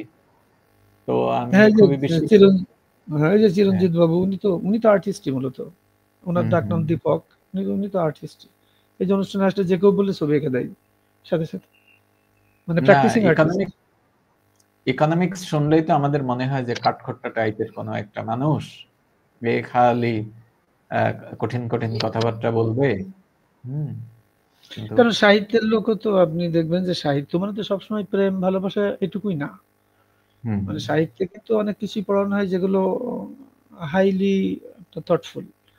এবং সাহিত্যের লোকও কিন্তু একসময় দেখা যায় যে আপনি যেটা বললেন কাঠখোট্টা এরকম হয়ে যেতে পারে। পারে না তা না। হুম, হুম, তার মানে এই না যে তার কাছ থেকে আপনি এই রস পাবেন না। এই সৃষ্টি হুম। সব ইকোনমিক্সের ছাত্র করতে পারবে না। সেটা ঋতুপর্ণ ঘোষ পেরেছে। True, true. হ্যাঁ। ওকে, আরেকটা মুভি আপনি আহ, এক নজরে বলবেন। হ্যাঁ, সময়কে ধারণ করার ক্ষেত্রে হ্যাঁ, এই ছবি তো আমাদের সাম্প্রতিক অতীতে অনেক দত্ত ছবি। সাম্প্রতিক অতীতে তার যেসব এক্সপেরিমেন্ট, বয়স্ক মানুষদের একাকিত্ব এবং তার যে বেঁচে থাকার যে একই সাথে একাকিত্ব, একই সাথে তার যে চ্যালেঞ্জ, আর সেখানে হুম, পারিবারিক এই সম্পর্ক না থাকলে এসব মানুষের পক্ষে টিকে থাকা সম্ভব নয়। হ্যাঁ, ময়ূরাক্ষী যেহেতু এখানে কিন্তু প্রসেনজিৎ তার একমাত্র সন্তান যে আমেরিকাতে থাকে। হুম, পয়সা পাঠায় আর উনাকে দেখে তার কেয়ারটেকার। হুম? হুম।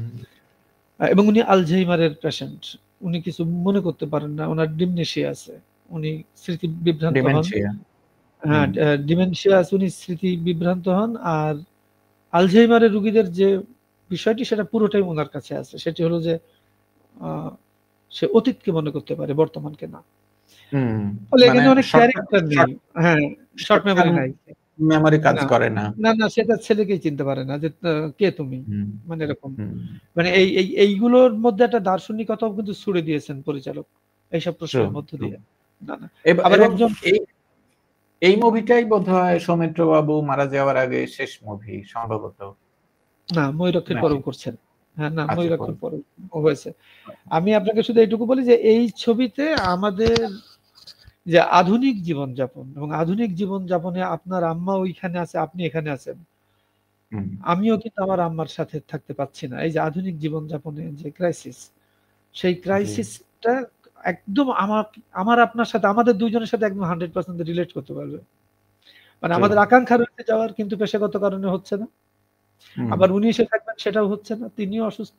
তো ফলে কি, এই ভদ্রলোকের সাথে খুব রিলেট করতে পারবে। আধুনিক জীবনযাপনের এখন যে প্যাটার্ন, হুম, সেই হুম, প্যাটার্নটি খুব রিলেট করতে পারবে। আর তখন এই বোধটি কাজ করবে। কারণ ও তো হুম, চলে গেল শিকাগোয় ওই ফ্লাইটে। জি, যে হুম, আসলে মানে আমি অন্যায় করছি কিনা আমার বাবার প্রতি। আমি টাকা দিলেই হুম, সব হয়ে যায় কিনা। এবং এই দুটোর মধ্যে কম্প্রোমাইজ করাটা খুব জটিল তার। এবং তার আবার হুম, ফ্যামিলি ভেঙে গেছে। মানে ওইখানে যে ক্যারেক্টারটি তার ছেলের, তারও জি, ফ্যামিলি কিন্তু ব্রোকেন। ফলে হুম, আধুনিকতা, অনেক উচ্চ শিক্ষিত, বাবা উচ্চ শিক্ষিত, আর বাবা হিস্ট্রির প্রফেসর ছিলেন। হুম, মা, হুম, মানে উনি উচ্চ শিক্ষিত, পুত্র উচ্চ শিক্ষিত। কিন্তু এই যে loneliness and right. How you deal with that, যখন আপনার হুম, বাবা, আপনার মা নিজে ক্যাপাবল না শারীরিকভাবে, বয়সের কারণে হুম, এটা ওটা দিয়ে, ট্রু। তখন সেই পুত্রের কি করা উচিত? সেই চ্যালেঞ্জটি আসলে ময়ূরাক্ষী বলে যে শব্দটি উনি বারবার বলেন, আদতে দেখা গেল যে শেষমেশ আ উনি অতীত ঘাঁটতে সেই কলেজে গেলেন যে আসলে ময়ূরাক্ষী বলে কোনো মেয়ে কি ছিল যাকে বাবা হুম, চিনতেন? কি ব্যাপার? কিন্তু ওই নামেও কেউ নাই। হুম, ব্যাপারটি এমন ঘটেছে কিন্তু। মানে একটা ইলিউশন, হ্যাঁ? রাইট। তো ফলে না এটা আমি, হ্যাঁ, এইটা খুব মননশীল একটা ফিল্ম। এখানে ক্যারেক্টারই নাই। ক্যারেক্টারই ওই ২ টা কিন্তু। তো দেখা যাবে যে যারা আমাদের এজের এবং যারা মনে করে যে আমার বই পড়ার দরকার নেই, আমি একটা ফিল্ম দেখে অনেক কিছু জান হুম, জানতে চাই। আমি অনুরোধ করব যে, আমি পার্সোনালি কিন্তু আমার মনে হয় ১০-২০ জনকে আমি গত ২-৩ বছরে ময়ূরপঙ্খী দেখার জন্য অনুরোধ করেছি। হুম, তারা দেখেছে। কেউ ফিজিক্যালি আমার সাথে ময়ূরাক্ষী নিয়ে দীর্ঘ আলাপ হয়েছে। ময়ূরাক্ষী নিয়ে। হুম। এটা একটা অসাধারণ কাজ। অ না, অতুলনীয় কাজ। এই যে আপনি বলেন যে ডিমেনশিয়া বা সিজোফ্রেনিয়ার পেশেন্ট যারা, এরা সিজোফ্রেনিয়া, হ্যাঁ। আসলে এরা আসলে বা আলঝেইমার বললেন, হুম। এরা একটা সময় নিজের একটা জগৎ তৈরি করে। সেখানে অনেক ক্যারেক্টার থাকে। দিস ইজ তাদের সাথে তারা ইন্টারঅ্যাক্ট করে এবং এই অন্যান্য যে মানুষ, সমাজ এগুলো তখন আর তাদের ভালো লাগে না। এদের সাথে ইন্টারঅ্যাকশনকে বিরক্তিকর মনে হয় এবং ওই নিজের জগৎটাতে ঘুরপাক খেতে মানুষটা আসলে ক্যাপটিভ হয়ে যায়। না, হামিদ হুম? ভাই, এখানে আমি একটু বলি যে এটা আ অনিক দত্ত এই যে ছবিটা যিনি তৈরি করেছেন, উনার জি। ছবিগুলো কিন্তু সবই এরকম। কিন্তু আপনার হুম, শুনে হুম। অবাক হবেন, তার ফিল্ম কিন্তু কমার্শিয়ালি খুব হিট। এইসব ছবি কিন্তু আ হলে গেলে মানুষ ভরে যায়। হুম, হুম, হুম। এইখানে মূল যে মেসেজটা সেটি আ হলো, আধুনিকতার যত কিছু বাই প্রোডাক্ট এবং যেসব নেগেটিভ প্রোডাক্ট এসছে, তার মধ্যে এইটা একটি বড় ব্যাপার যে আমার ফ্যামিলি স্ট্রাকচারটা সে ভেঙে দিয়েছে। আমি আধুনিকতাকে দোষ দিচ্ছি না। অর্থাৎ জি। ইন্ডিয়ান সাবকন্টিনেন্টে একটা কথা বলা হয় না যে যিনি জাপানে জন্মেছেন, হুম, যার যৌবন ইউরোপে কেটেছে এবং যার বার্ধক্য ইন্ডিয়ান সাবকন্টিনেন্টে যার বার্ধক্য হুম। কেটেছে, তিনি সৌভাগ্যবান। এখন সেই কথাটি বলা কিন্তু বেশ কঠিন। কারণ আমার সেই জয়েন্ট ফ্যামিলি স্ট্রাকচারটাই নেই। যে এই বৃদ্ধকে এই এই দেখার, হ্যাঁ, এটা আপনার এই কথা শুনে শঙ্করের একটা উপন্যাসের কথা মনে পড়ল। খুব সম্ভবত 'জানা দেশ অজানা কথা' বা হুম, এরকম। হ্যাঁ, হ্যাঁ? তার বই আছে। হ্যাঁ, তো সেখানে এটা মূলত উনি আমেরিকায় একটা আ কনফারেন্সে অংশ নিতে গিয়েছিলেন। সেখানকার অভিজ্ঞতাকে উনি তো শঙ্কর তো আসলে আপনার সৈয়দ মুজতবা আলীর পরে খুব সম্ভবত কোন হ্যাঁ, কিছুকে জীবন ঘেঁষা, রসিয়ে হ্যাঁ, জীবন রসিয়ে ঘেঁষা সব লেখা। উপস্থাপন করতে পারা। শঙ্করের এই বৈশিষ্ট্য আছে।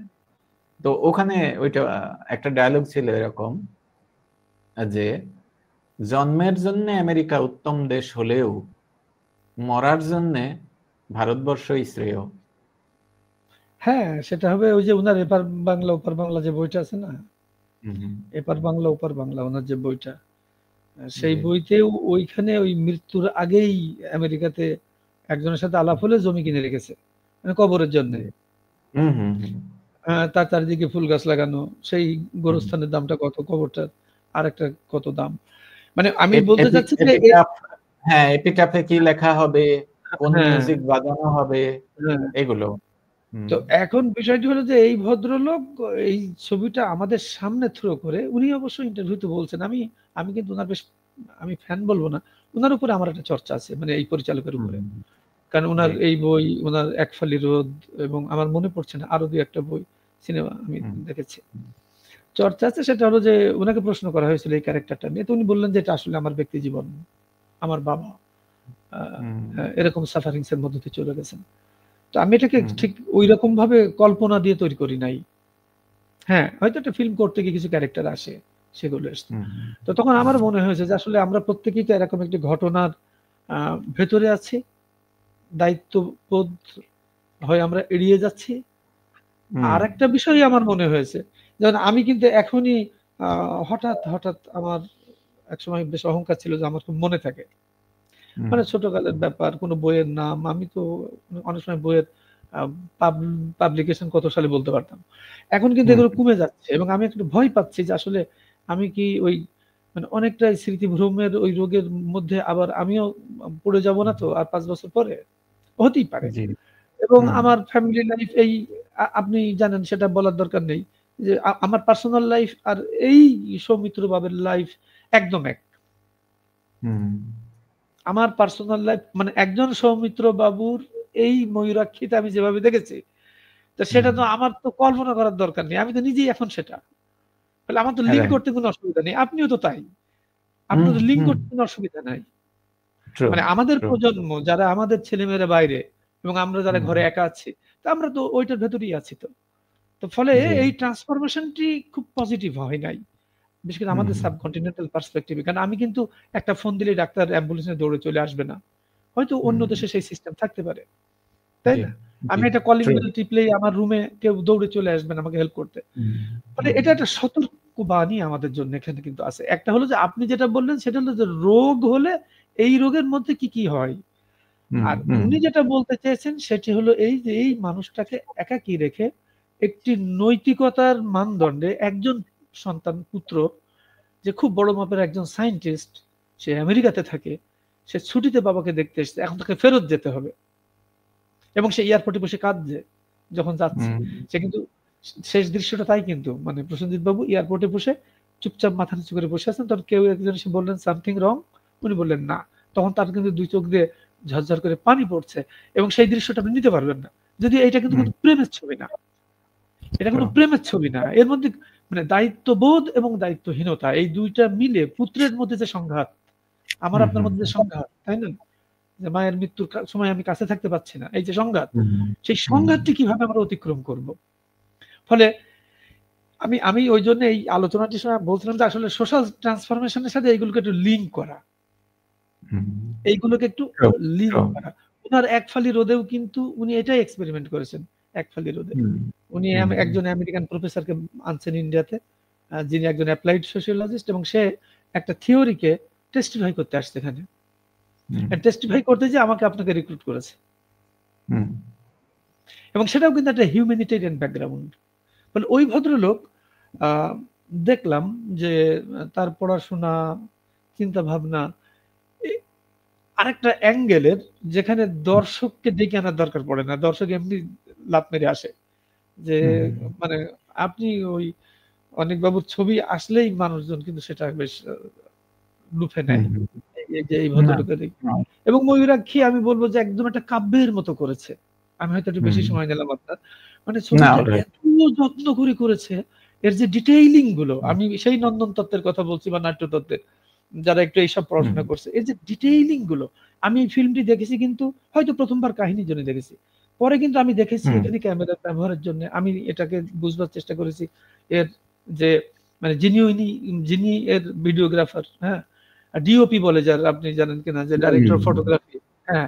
জি, মানে জি, তার কর্মকাণ্ডটা আমি বোঝার চেষ্টা করি যে কোথায় ক্যামেরা রাখছে, কোথায় কি করেছে, কিভাবে এই দৃশ্যটি উনি ধারণ করেছেন এবং হুম, সবথেকে বড় কথা ফাইনালি একেবারে মাস্টারপিস কাজটি যিনি করেন, যিনি এডিটিং করেন। বলা হয় ফিল্মের হুম, মানে হিরো হলো হিরো না, হুম, হুম, পরিচালকও হিরো না কিন্তু। জি, একটা ফিল্মের মূল লোক হলো এডিটর। যিনি সবকিছু ট্রু, কাটছাঁট করবেন ফাইনালি, করে তারপরে বাজারে যাবে। আমি এর এডিটিংটা খুবই গভীরভাবে দেখেছি। সাউন্ড, ব্যাক সাউন্ড আর উনার এখানে অনেকগুলো আপনার বাইরে বাইরে আছে, বাসার বাইরে আছে, সেখানে পাখির ডাক, নদীর এইসব, বাতাসের শব্দ, মানে এটা একেবারে আমি নিশ্চিত বলতে পারি যে ভারতে ওই যেসব পুনে ফিল্ম ইন্ডাস্ট্রি আছে না, ইনস্টিটিউট, ওইসব জায়গায় কিন্তু গ্রেট গ্রেট ফিল্ম ফেলে তারপরে পড়ানো হয় স্ক্রিনে। এবং আপনাকে বলি, এই পরিচালক পুনে ফিল্ম ইন্ডাস্ট্রির প্রোডাকশন, উনি পুনে ফিল্ম ইনস্টিটিউট পড়াশোনা করছেন, ফিল্ম ইনস্টিটিউটের। হ্যাঁ, বাট উনি সাংবাদিকতা স্টুডেন্ট, উনি স্টুডেন্ট সাংবাদিকতার, কলকাতাতে কিছুদিন সাংবাদিকতাও করছেন, করে তারপরে সে ফিল্মে সম্পাদনায় নামে, এরপরে সে পুনে চলে যায়। না, আমাদের দেশেও অমিতাভ রেজা অনেক ক্রিয়েটিভ কাজ করেন, পুনে ফিল্ম ইনস্টিটিউটের প্রোডাক্ট। তো ওই জন্য আমি অনেকের বলবো যে তারা যদি একটু এটাকে দেখে, তাহলে আমাদের বয়সের মানুষের জন্য দুইটা মেসেজ আছে, যে how we are responsible towards hour parent. Second, আমরা এখন ঠিক ওই পথেই হাঁটছি, যে তখন আমাদের কি হবে। সেজন্যই তো ভাই লিখেছিলাম সুখের অসুখ। হ্যাঁ, সবকিছুরই বাই প্রোডাক্ট থাকবে। আপনার সুখের অসুখ বইটা নিয়ে একটা ডিটেইল আলোচনা হবে, যেহেতু আমার কাছে সুখের অসুখের কিছু পাঠক আমাকে বলছে, যারা একটু জানে আপনার সাথে আমার পরিচয় আছে, সেটা আমরা পরে করব, এবং খুব রিসেন্ট ফিউচারই করব আমি আশা করছি সুখের অসুখটা। তো আমি ওই যে স্পেনের যে চিত্রশিল্পীর নাম মনে করতে পারছিলাম না, ওনার নাম হচ্ছে সালভাদর দালি। সালভাদর দালির বাসা, এটা এখন মিউজিয়াম। আমি সেখানে গিয়েছিলাম ঘুরতে, কারণ আমার শহর থেকে কাছেই ছিল, আমি তো জেরোনা শহরে থাকতাম। এখন ডালির বাসার যা কিছু বললেন, তখন যদি আমি জানি না আছে কিনা, কিছু ছবি টবি নিয়ে রাখতেন, তাহলে আজকে সেসব প্রদর্শন করা যেত। সালভাদর দালি কিছু ছবি আছে, আমার সাথে যে ফ্রেন্ডরা ছিল তারা যে ছবিগুলো নিয়েছিল, এটা আমাদের 2-5টা হলেও যদি আপনি এডিটিং এর সময় কানেক্ট করতে পারেন, তো ওগুলো বেঁচে গেল, মানে নষ্ট হয়ে যাবে তো, ওগুলো বেঁচে গেল। আমাদের ওই প্রোগ্রামে আমরা যারা ছিলাম 2 বছর একসাথে চলেছি, আমাদের অসংখ্য ছবি এখনো গ্রুপে আছে। মাঝে মধ্যে রিমাইন্ডার আসে যে 1 বছর গেল, 5 বছর পর মাসের ছবি, এখন তারা সুবিধা করে দিয়েছে। 15 বছর হয়ে গেছে। How time does fly. স্পেনে ছিলাম 2012 সালে, 13 বছর চলছে, আর ডেনমার্কে 10 সালে ছিলাম। যাই হোক, না, মিল্টনের ভাষায় time is the sweet থিপ। So আপনি যেটা বললেন, আমি পরেরটা আপনাকে বলবো। অলরাইট, আপনি মুভির আলোচনা প্রসঙ্গে যে কয়টা ওয়ান্ডারফুল ক্রিয়েশন, তার মধ্যে একটা মুভির নাম মাঝে মধ্যে বলেন, এইটা আকালের সন্ধানে, মৃণাল সেনের, তাই তো? হ্যাঁ, মৃণাল সেনের আকালের সন্ধান। আমার ধারণা যে ওনার সব ফিল্মই খুব গ্রেট, নো ডাউট। তাকে তো নিয়ে, মানে আমি আপনি যে জগতের লোক, তাকে নিয়ে আলোচনা করার যোগ্যতা তো আমাদের নেই, মানে in the line of cinema. আমরা যেটা বলতে পারি সেটা হলো যে আকালের সন্ধানেও কিন্তু উনি একদল নতুনকে নিয়ে কাজ করেছেন। ওনার কোনো এস্টাবলিশড ক্যারেক্টার নাই, কিন্তু ওই ধরনের উনি কোনো যাকে বলে যে যাদের একটা ক্যারিশমা আছে, হ্যাঁ, হিরোইজম ভ্যালু আছে, এমন কাউকে তিনি করেন নাই। আকালের সন্ধানে আমার খুব অসাধারণ লেগেছে, এটা তো এমনিতেই ওই দুর্ভিক্ষের উপরে, 43-এর মন্বন্তরের উপরে, এবং উনি করেছেন হয়তো 70-এর দশকের পরে, ফলে 70-এর দুর্ভিক্ষ এখানে আছে, সব মিলিয়ে। কিন্তু কাহিনীটা উনি যেভাবে বলেছেন, আর আমার খুব প্রিয় একজন অভিনেত্রী এখানে অভিনয় করছেন, যাকে আমরা ইউনিভার্সিটিতে খুব আমরা পছন্দ করতাম, বিকল্প ধারার ছবি করতেন, স্মিতা পাতিল আছে। এটাই উনি শুধুমাত্র স্মিতাকে বোম্বে থেকে আনছেন এইখানে একটা ওই রকম গ্রামীণ চরিত্রে, এবং খুব কালো রঙের একটা মেয়ের ক্যারেক্টার করার জন্য স্মিতা পাতিল আনছেন। এবং আপনি দেখলে অবাক হবেন যে ওই মেয়ে বাঙালি না বাঙালি আপনি বুঝতেই পারবেন না, কিভাবে সে এখানে অভিনয় করছে। স্মিতা পাতিল এক সময়, হ্যাঁ, আমরা খুব ছোট 6-7-এ পড়ি, এরকম সময়। আপনারা ছোট তখন, মারা গেলেন যখন, তাই হবে। হ্যাঁ, বাপ্পারাজের সাথে কোন একটা ছবিটার নামটা মনে হচ্ছে না। ও ঢাকাতে হ্যাঁ, থানা ঢাকাতে। ছিল। ঢাকায় ফিল্মে বাপ্পারাজের সাথে অ্যাক্টিং করেছিল একটা অসম ইয়ের সম্ভবত, হ্যাঁ, রিলেশনের বা এরকম। হ্যাঁ, আমি তো এমনি আকালের সন্ধানে বলি যে আকালের সন্ধানেও এটা একটা ধরুন একটু আগে যেটা বললাম, একেবারেই হুম, একটা হিস্টোরিক্যাল ডিটেইলিং এখানে দাঁড়িয়ে আছে। ওকে। উনি যে সময়টাকে প্রেজেন্ট করছেন। মানে এইসব ছবির বড় ক্রেডিবিলিটি কি জানেন? আজকে যদি হুম, আপনি আকালের সন্ধানে দেখেন আপনার ৪৩ এর মন্বন্তর বা আপনার ৭০ এর দশকে যে আমাদের এখানে দুর্ভিক্ষ হয়েছে, সেটার জন্য বই পড়া লাগবে না। হুম, আরেকটা হলো যে মানে এই ফিল্মটি করবার সময় উনি গল্পটা যেভাবে বলেছেন, সেই হুম, অভিনবত্বটা আমার খুব অসাধারণ লেগেছে। এই গল্প হুম, বলাটা, এই ধরনের গল্প বলা আমি কোনো ফিল্মে দেখি নাই। মানে উনি যে ভাবনাটা ভেবেছেন, গল্পটা যেভাবে উনি বুনেছেন, সেটা খুব অসাধারণ। আসলে উনি একদলকে ওখানে নিয়ে গিয়েছেন সিনেমা শুটিং করার জন্যে। জি, হ্যাঁ, উনি ওখানে নিয়ে গিয়েছেন সিনেমা শুটিং হুম, করার জন্যে। একটা গ্রামে, পোড়ো জমিদার বাড়ি, সেখানে হুম, গিয়েছেন। সেখানে যাওয়ার পর এই ফিল্মটি শুটিং করার জন্যে যে উনি যে ক্লাইম্যাক্স এ পড়লেন, জি, গ্রামীণ পাওয়ার স্ট্রাকচার তারা যেভাবে দেখলো, শহরের লোক এসছে, মেয়েদের নিয়ে এসছে। সব মিলিয়ে এবং এই যে দুঃখ দরিদ্রতা যেটা নিয়ে ফিল্ম করবেন উনি গিয়ে দেখলেন যে ওই গ্রামে সেই দরিদ্রতা তার থেকেও অনেক অনেক বড় আকারে রয়েছে। হুম, হ্যাঁ? ফলে এই দুটি মিলিয়ে তখন যে ঘটনাটি ঘটলো, ফলে আকালের সন্ধানে খুব নামটাই খেয়াল করেন। উনারা জি, গিয়েছিলেন আকালের সন্ধান করতে।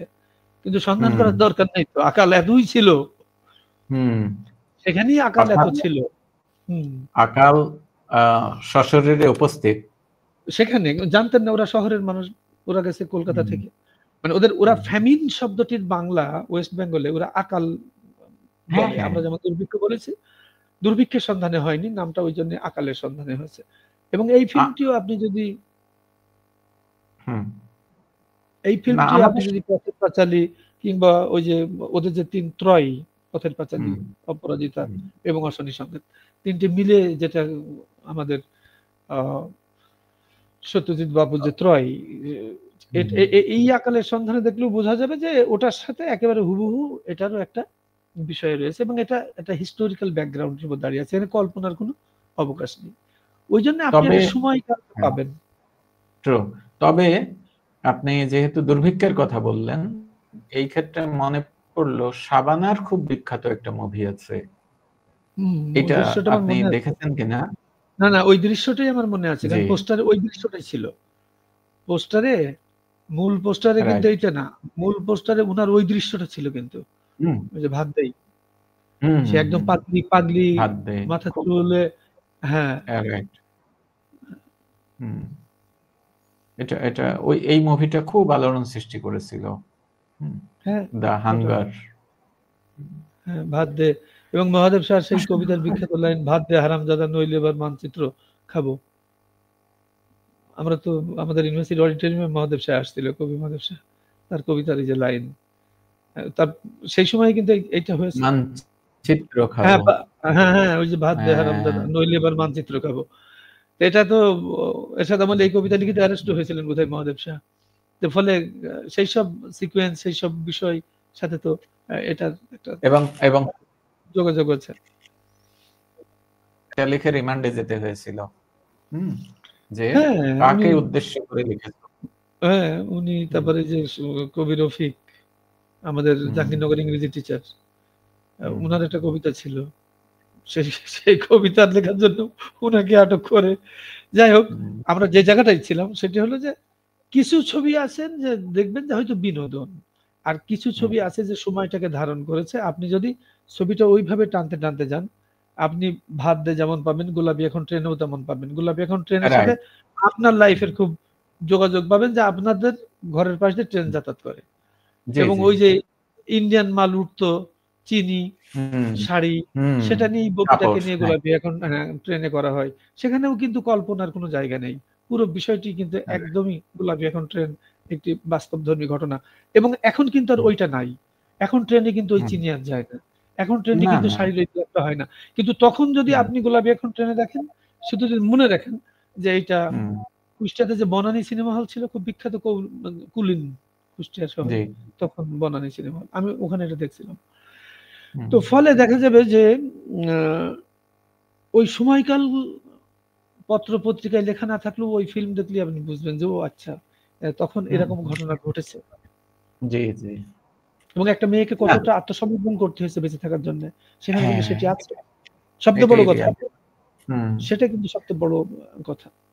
ওকে। সাম্প্রতিককালে আমাদের আহ, দেশের নায়িকা বলতে আমরা যা বুঝি সেই ধারার বাইরে জয়া আহসান অনেকগুলো ভালো কাজ করছেন এবং হ্যাঁ, অনেক, উনি ওয়েস্ট বেঙ্গলে যাওয়ার পরে সেখানে তাকে হ্যাঁ, নিয়ে অনেক এক্সপেরিমেন্ট হয়, এই নিজেকে দাঁড় এই করাতে। মুভিটা দেখেছেন কিনা? হ্যাঁ, হ্যাঁ, আমি রবিবার দেখেছি।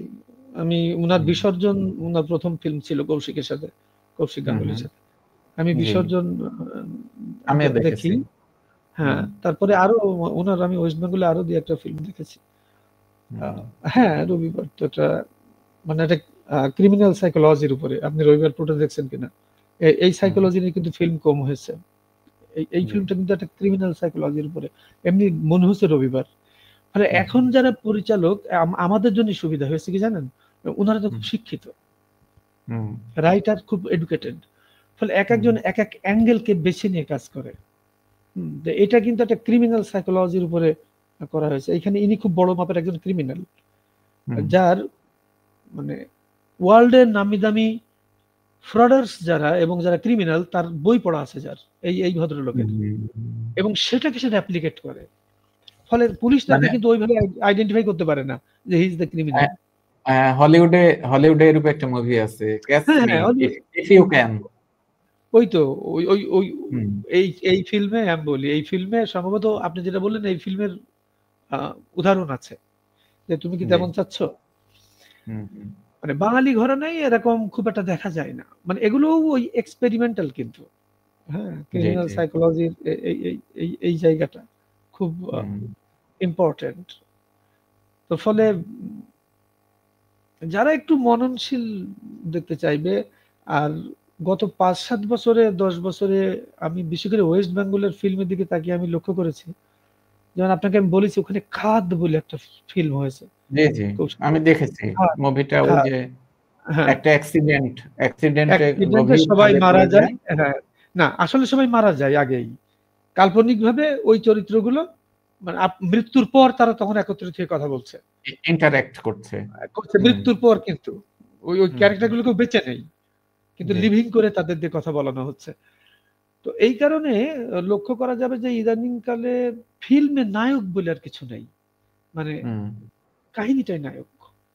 এখন রাইট, কিন্তু রাইট, সেটা ঘটে গেছে। ফলে এটা কে করছে তার জন্য দর্শক আসবে না। অন্তত হুম, ওয়েস্ট হুম, বেঙ্গলে। ময়ূরাক্ষী কে করেছে it does not mean Mayurakshi দেখবে। হুম, এবং এখন পরিচালক সামনে চলে এসছে ওই কারণে। যেটা কার? কৌশিক গাঙ্গুলির ছবি। লক্ষ্মী ছেলে, হ্যাঁ দেখতে হবে। কৌশিকের হুম, ছবি হুম, দেখতে হবে। হ্যাঁ, এটা রাইট, কৌশিকের ছবি। তাহলে বিসর্জন, জয়া আহসান আছে, এটা দেখতে হবে। হুম, হুম, ব্যাপারটা ওরকম হয়ে গেছে। হু ইজ নায়ক নায়িকা? একসময় কি ছিল? উত্তম সুচিত্রা। আমি ট্রান্সফরমেশনটা ওইজন্যই বলার চেষ্টা করলাম যে উত্তম সুচিত্রা। তারপরে আমাদের নায়ক রাজ্জাক এবং সাথে শাবানা এবং কবরী বোথ। হুম, হুম, তারপরে ফারুক ববিতা। আমরা যদি খুব সফল জুটি বলি, তারপরে একেবারে এদিকে এসে সালমান খান আর মৌসুমী। মানে হুম, এভাবে জুটি বেঁধে, কিন্তু জুটি ছাড়া একটা লোক কিন্তু বাংলাদেশে অভিনয় করেছেন। তার নাম বুলবুল আহমেদ। তার কোনো ফিক্সড জুটি নেই।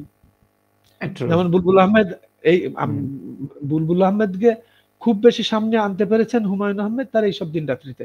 আপনার মনে আছে কিনা? হুম, এইসব দিন হুম, রাত্রির বড় ভাই শফিক কিন্তু বুলবুল আহমেদ। জি, জি, জি, আর রফিক হলো আসাদুজ্জামান নূর। জি, ফলে তখন আপনি কিন্তু একজন বুলবুল আহমেদকে দেখে কখনোই এটা ভাবতে পারেন না যে উনি আপনার বড় ভাই না। আপনি একদম রিলেট হুম, করতে হুম, পারছেন এই ভদ্রলোককে। জি, একেবারে সাদামাটা একটা মানুষ, খুব সাদামাটা একটা চাকরি করে। এই ভদ্রলোককে দিয়ে পরে রূপালী সৈকতে হয়েছে, দেবদাস হয়েছে। আর তার তো সীমানা পেরিয়ে অসাধারণ কাজ। হুম, সীমানা পেরিয়ে তো আপনার সোশ্যাল রিভলিউশন এর উপরে। মানে রাইট, সাগরের মধ্যে আটকে পড়েছে। ওই জাহাজ হুম, ভেঙে গেছে। সাগরের মধ্যে এই জয়শ্রী কবিরা সে আটকে পড়েছে। আ আ হুম, তাহলে কি হতে পারে? একটা দ্বীপে একটা যুবক এবং যুবতী যদি আটকে পড়ে যেখানে আর কেউ নেই, হুম, তার হুম, সারভাইভাল টা কিভাবে হবে? অনেক ইংলিশ ফিল্ম আদলে করেছেন। ওনারা। হুম, হুম, এবং অনেক পরে একটা জাহাজ পাশ দিয়ে যাচ্ছিল, ওরা সেই শাড়ি ছিঁড়ে এরকম হুম, পতাকা তুললো, জাহাজ এসে তাদের উদ্ধার করলো। তো ফলে সীমানা পেরিয়েই একটা এক্সপেরিমেন্ট করেছেন। ওটা আলমগীর কবিরের ছবি ছিল। আমরা খুব গুণী হুম। একজন পরিচালক পেয়েছিলাম আলমগীর কবির। উনি আলমগীর একটু কবির তো পানিতে ডুবে মারা গেলেন। শর্ট স্প্যানে মারা গেলেন। হুম, আলমগীর কবির গাড়ি সহ ইয়েতে নগরবাড়ি ফেরিঘাটে সম্ভবত পড়ে গেলেন। গাড়িটা পানিতে হ্যাঁ পড়ে গেল, সাথে একজন নায়িকাও ছিলেন। একটা নায়িকাও ওই ছিলেন। গাড়িটাকে আর হ্যাঁ উদ্ধার করা গেল না, পরে আলমগীর কবির মারা আমার গেল। খুব প্রিয়, আমার খুব প্রিয় একজন মানুষ ছিলেন, যে খুব একটা ক্রিয়েটিভ। তার রূপালী সৈকতে, তার এটা আরো কিছু আমি ফিল্মের নাম জানতাম। এবং ওইসব ফিল্মে উনি নিতেন বুলবুল আহমেদকে। বুলবুল আহমেদকে কিন্তু বাংলাদেশে ঠিক এক্সপ্লোর করা হয় নাই। এই কারণে উনি এমনি ঢাকা ইউনিভার্সিটির ছাত্র ছিলেন। উনি নাটক করতেন। আর উনার চেহারা তো দেখছেন। চশমা পড়লে এমনি একটা আর্টিস্টিক একটা ব্যাপার ছিল। ফলে একটু আর্টিস্টিক ফিল্মে উনি আমার মনে হয়েছে ওয়েস্ট বেঙ্গলে থাকলে অনেক সামনে এগিয়ে যেতে পারতেন। উনি আমাদের এখানে ওই ধরনের ফিল্ম হতো না বলে উনাকে মানে অতটা সামনে আমার যে লেস ইউজড। হ্যাঁ, আমার যে অ্যাডজেক্টিভ মনে পড়ছে সেটা হচ্ছে শান্ত, সৌম্য, সুপুরুষ। অবশ্যই, নো ডাউট। হুম, আর খুব ওকে, ডেডিকেটেড। যেহেতু এরা জি, থিয়েটার থেকে আসছে, তো এরা তো শিক্ষিত মানুষ। অভিনয়টা রাইট। শিখে এসছে। ওকে, তাহলে আমরা সিনেমা নিয়ে আলোচনা শেষ করতে গেলে আমার মনে হয় একটা সিনেমার কথা না বললে ইনজাস্টিস হবে। সেইটা তাই। দিয়ে আমরা আজকে শেষ করি। এই মুভিটা দেখেছেন কিনা? হুম। হ্যাঁ, আমি দেখছি। এর এর পরাণবাবু আমার লেখক, সম্বলি হ্যাঁ, পরাণবাবু হ্যাঁ, তো আমার খুবই মানে হ্যাঁ, এই মুহূর্তে যারা প্রকৃত অর্থেই অভিনেতা, রাইট। পরাণবাবু পরাণবাবু না, তাই। হ্যাঁ, এখানে পরমব্রত হচ্ছে পরাণবাবুর ছেলে, পুত্র, পুত্র। পুত্র, এবং পরাণ আরেকটা ক্যারেক্টার বন্দ্যোপাধ্যায়। ছিল।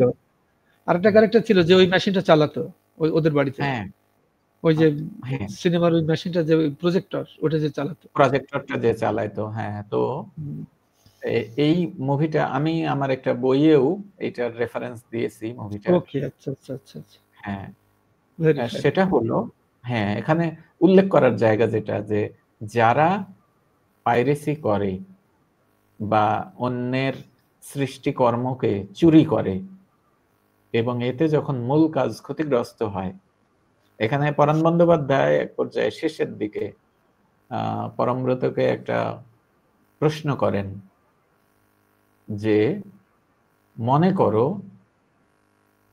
একজন মানুষ পুকুর কাটলো, সেখানে মাছ ছাড়লো, মাছকে খাবার দিল, মাছ বড় করলো, আর তুমি সেটা চুরি করে বিক্রি করে দিলে, দিয়ে নিজেকে খুব বুদ্ধিমান ভাবছো। কিন্তু যখন এই চুরি থেকে আহ, মানে বিরক্ত হয়ে সেই লোক আর পুকুর কাটবে না, আর মাছ ছাড়বে না, তখন কি চুরি করবে? এই মেসেজটা মানে খুব স্পর্শ করেছে আমাকে, যে তুমি পাইরেটেড কাজ করে নিজেকে খুব বুদ্ধিমান ভাবছো, কিন্তু প্রকৃত এই সৃষ্টি যারা করেছে তারা এক সময় তো এই আগ্রহ হারিয়ে ফেলবে, তারা এটা কন্টিনিউ করবে না, তখন তুমি কারটা কপি করবে? হুম। তোমার তো হুম, ক্রিয়েটিভিটি নাই। হ্যাঁ, ইট ওয়াজ দ্য মেসেজ, এবং আমার খুব ভালো লেগেছে মুভিটা। তবে শেষ দৃশ্যটা খুব কষ্টের ছিল, কারণ ওই হলটাই শেষমেশ আগুনে পুড়ে যায় পরাণ বন্দ্যোপাধ্যায়ের, এবং উনি ভেতরে আটকা পড়েন বা থাকেন ইচ্ছাকৃত ভাবেই। হ্যাঁ, উনি ২ রকমের হয়, যে উনি এটাকে আগুন ধরিয়ে হ্যাঁ, দেন ভেতর থেকে। হ্যাঁ, মানে ভেতর থেকে না, আত্মাহুতি, উনি হ্যাঁ, উনি সুইসাইড আত্ম করেন। উনি ভেতর থেকে আত্মাহুতি, আগুন ধরিয়ে দেন। রাইট। যখন সবাই দৌড়ে আসে এটাকে বাঁচানোর জন্য, তখন ততক্ষণে শেষ।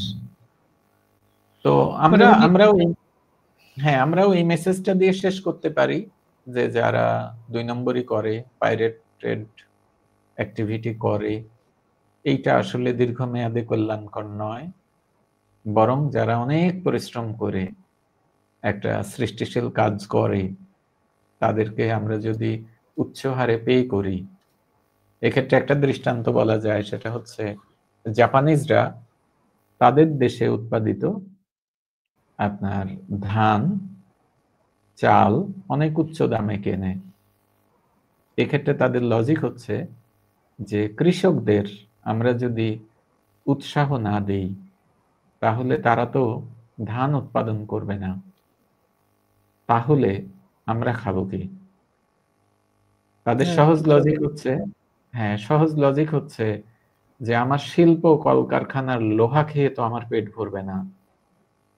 তাহলে আমার কৃষককে টিকিয়ে রাখতে হবে, কৃষককে উৎসাহিত করতে হবে।